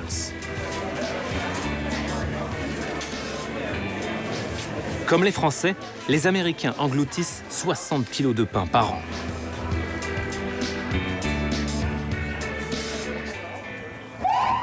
L'hôpital général du Massachusetts est le centre de référence mondial sur les troubles liés au gluten. 25 ans que le service de gastro-entérologie étudie ses effets sur le système digestif. À force de disséquer le contenu de nos intestins, ces chercheurs ont développé un humour rafraîchissant. Mon bureau est toujours en désordre. Et pour ne jamais oublier l'objet de nos recherches, on garde à portée de main notre collection d'émojis. Ils ont la forme parfaite du caca. Et ça, c'est mon pistolet. J'adore. Ces scientifiques travaillent quand même sur un sujet très sérieux. La maladie cœliaque, une intolérance au gluten reconnue depuis un siècle et qui toucherait 1% de la population. Depuis 20 ans, ces médecins voient arriver des patients d'un nouveau genre. C'est le docteur Alessio Fassano qui, le premier, a mis des mots sur leurs mots. Il les appelle les hypersensibles au gluten non cœliaques. Alors, comment ça va? Bien. Pas trop mal? Ça va, merci. Depuis la dernière fois qu'on s'est vu, vous avez arrêté le gluten. Vous avez encore des symptômes gastro-intestinaux? Non, non, je n'ai plus de crampes. Mon estomac n'est plus gonflé, il est presque redevenu normal. Ok, super, formidable. La plupart des hypersensibles au gluten ont des ballonnements et des douleurs abdominales. Mais beaucoup souffrent aussi d'autres types de symptômes. Les plus courants sont la fatigue chronique, le manque de concentration, ce qu'on appelle l'esprit confus, des douleurs aux articulations, de l'urticaire, des pertes de cheveux. Et la liste est longue. C'est cette diversité de symptômes qui crée la confusion et le scepticisme chez certains médecins. Selon Alessio Fassano, 6% de la population occidentale serait hypersensible. Il a fait une autre découverte. Aucun être humain ne peut totalement digérer le gluten, même en l'absence de symptômes. Le gluten est une association de protéines très particulière, car contrairement aux autres protéines, on ne peut pas la digérer complètement. Ce dessin, c'est le schéma d'un des principaux composants du gluten.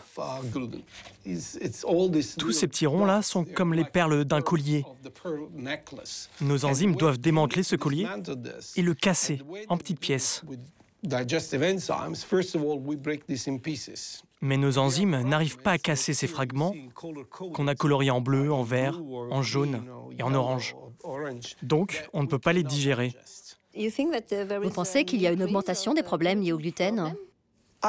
Oui, je le pense. Il y a une grave épidémie de ce type de maladie chronique dans les pays occidentaux. C'est lié à notre mode de vie qui a beaucoup changé ces dernières décennies.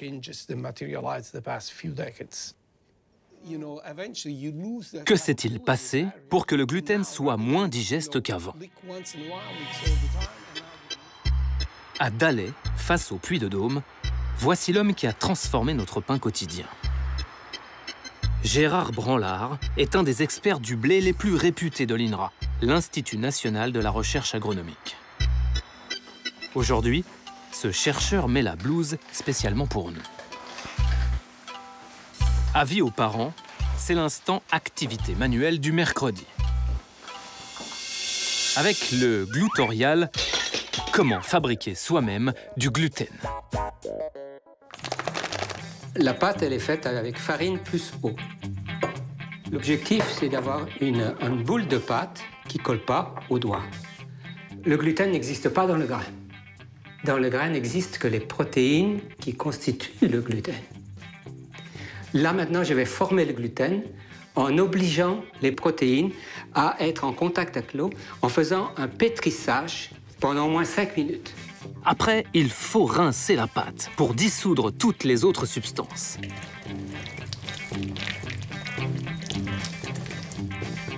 Quelques heures de repos et vous obtenez du gluten pur. Une boule peu ragoûtante, mais Gérard Branlard, ça le transporte. Il y a dans le grain de blé un principe d'origine animale. Il y a comme un muscle. Donc, le gluten a des propriétés viscoélastiques. C'est donc un ensemble de protéines qui offre la possibilité d'être étiré et de se rétracter. Alors, si vous faites du pain, vous attendez à ce que le gaz soit retenu pour que la pâte lève. On a donc des membranes qui vont retenir le gaz lors du gonflement. Avec ces protéines de gluten, vous aurez une mie bien aérée. Ce pouvoir élastique, c'est ce qu'on appelle la force boulangère. Pour la mesurer, chaque farine de blé est testée en laboratoire. On fait gonfler la pâte comme un chewing-gum, jusqu'à ce qu'elle se fissure. Plus la bulle gonfle, plus la force boulangère est importante et plus la pâte est facile à travailler. À l'INRA, Gérard Branlard a multiplié les études pour répondre à une seule question. Comment augmenter la force boulangère des blés? That's it. Et pourquoi le blé? Qu'est-ce qui vous a attiré? Ce qui m'a attiré, en fait, c'était l'objet de ma nomination. C'était historiquement, dans les années 70, pour faire un bon blé, c'était pratiquement impossible. C'était un pur hasard. Les blés étaient cultivés en France et pour qu'ils soient panifiables... C'est-à-dire pour faire du pain? Pour faire du pain. Il fallait mélanger les variétés cultivées en France avec des blés qu'on importait. À cette époque-là, dans les années 70, la France importait à peu près 600 000 tonnes de blé nord-américain.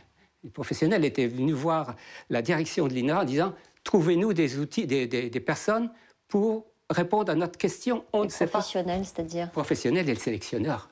Donc les semenciers? Les semenciers.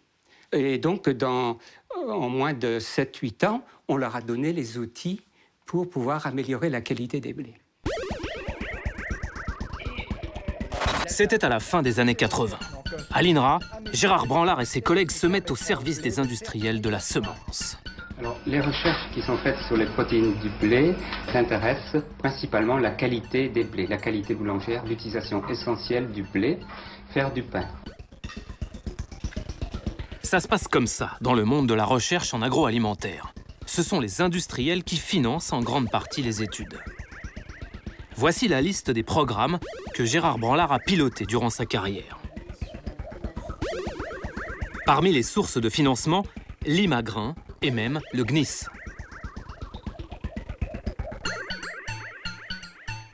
En plus de ces travaux, l'INRA, organisme public, a produit plus d'une centaine d'autres études sur le gluten, la force boulangère et l'élasticité de la pâte. Ces recherches ont permis aux semenciers de créer des blés contenant de grosses molécules de protéines. Résultat, en 25 ans, la force boulangère a fait un bond. Elle est passée de 150 à 220 aujourd'hui. Les protéines constitutives du gluten se sont reliées entre elles pour atteindre des masses considérables, aberrantes, presque 5 à 10 fois, voire 15 fois plus importantes que ce qu'il existait dans les années 85-90. On peut dire qu'on a réussi à augmenter la force du gluten. Oui, exactement. Et avec quantitativement moins de protéines de gluten. Mais des gluten plus forts. Mais des gluten plus forts. Là, vous touchez le nœud central. Gérard Branlard se pose alors une question. Notre système digestif a-t-il plus de mal à casser ces grosses protéines? En 2007, il veut lancer un programme pour créer un blé plus digeste. Et le programme que j'avais proposé, les sélectionneurs m'ont dit non, on ne peut pas faire ça. Pourquoi? S'ils avaient accepté, eux seuls, de dire on prend ce problème complexe qui concerne la santé, nous, tout seuls, c'était les désigner aussi comme étant responsables de ce problème de santé. Ce n'est que l'an dernier que l'INRA a pu lancer sa première étude sur la sensibilité au gluten. Parmi ses partenaires, encore de gros industriels. Axian Meunerie, l'un des plus gros fabricants de farine français, et le Centre d'information des farines et du pain, le lobby de la boulangerie. Ces industriels s'intéressent à ces travaux car ils sont désormais sur le banc des accusés. Il faut dire que ce gluten, de plus en plus fort, leur a permis d'industrialiser la production du pain. Aujourd'hui, près de la moitié du pain français est fabriqué comme ça, pétri violemment et cuit à très haute température, pour gagner toujours plus de temps et sortir des centaines de pains à la minute. Ces techniques auraient rendu le gluten encore moins digeste, selon Anthony Fardet, nutritionniste, lui aussi en poste à l'INRA. Donc là, on voit des pétrissages de plus en plus importants. Est-ce que ça peut avoir des conséquences sur la digestibilité du pain? Ce pétrissage intensif, ça on le sait, tend à créer des liens entre les molécules plus solides et plus forts, ce qui pourrait gêner la digestion du gluten, notamment au niveau haut du tube digestif. Et donc, cette digestion moindre du gluten ferait que le gluten arriverait moins digéré tout au long du tube digestif et plus bas dans le tube digestif. Est-ce que l'étape de la cuisson peut jouer un rôle? Les cuissons qu'on utilise pour le pain, qui sont 250-280 degrés, sont des températures très élevées. Si vous voulez, à des cuissons aussi élevées, on crée des liaisons entre les protéines qui sont très fortes et qui ne sont peut-être aussi pas étrangères à une moins bonne digestibilité du réseau protéique. Comme on est passé d'une technologie qui était d'abord au service du pain, à un pain qui s'est mis au service de la technologie pour des raisons notamment de gain de temps, de gain aussi de profit, on a créé un aliment qui ne vaut plus rien pour la santé. Le pain s'est adapté aux besoins de l'industrie, mais pas forcément à notre organisme. De la mie bien aérée, des tomates rouges et fermes, des aliments trop beaux, trop lisses, trop parfaits. Une production standardisée qui s'est imposée sans nous laisser de choix. Alors, faut-il encore croquer dedans? Bon appétit.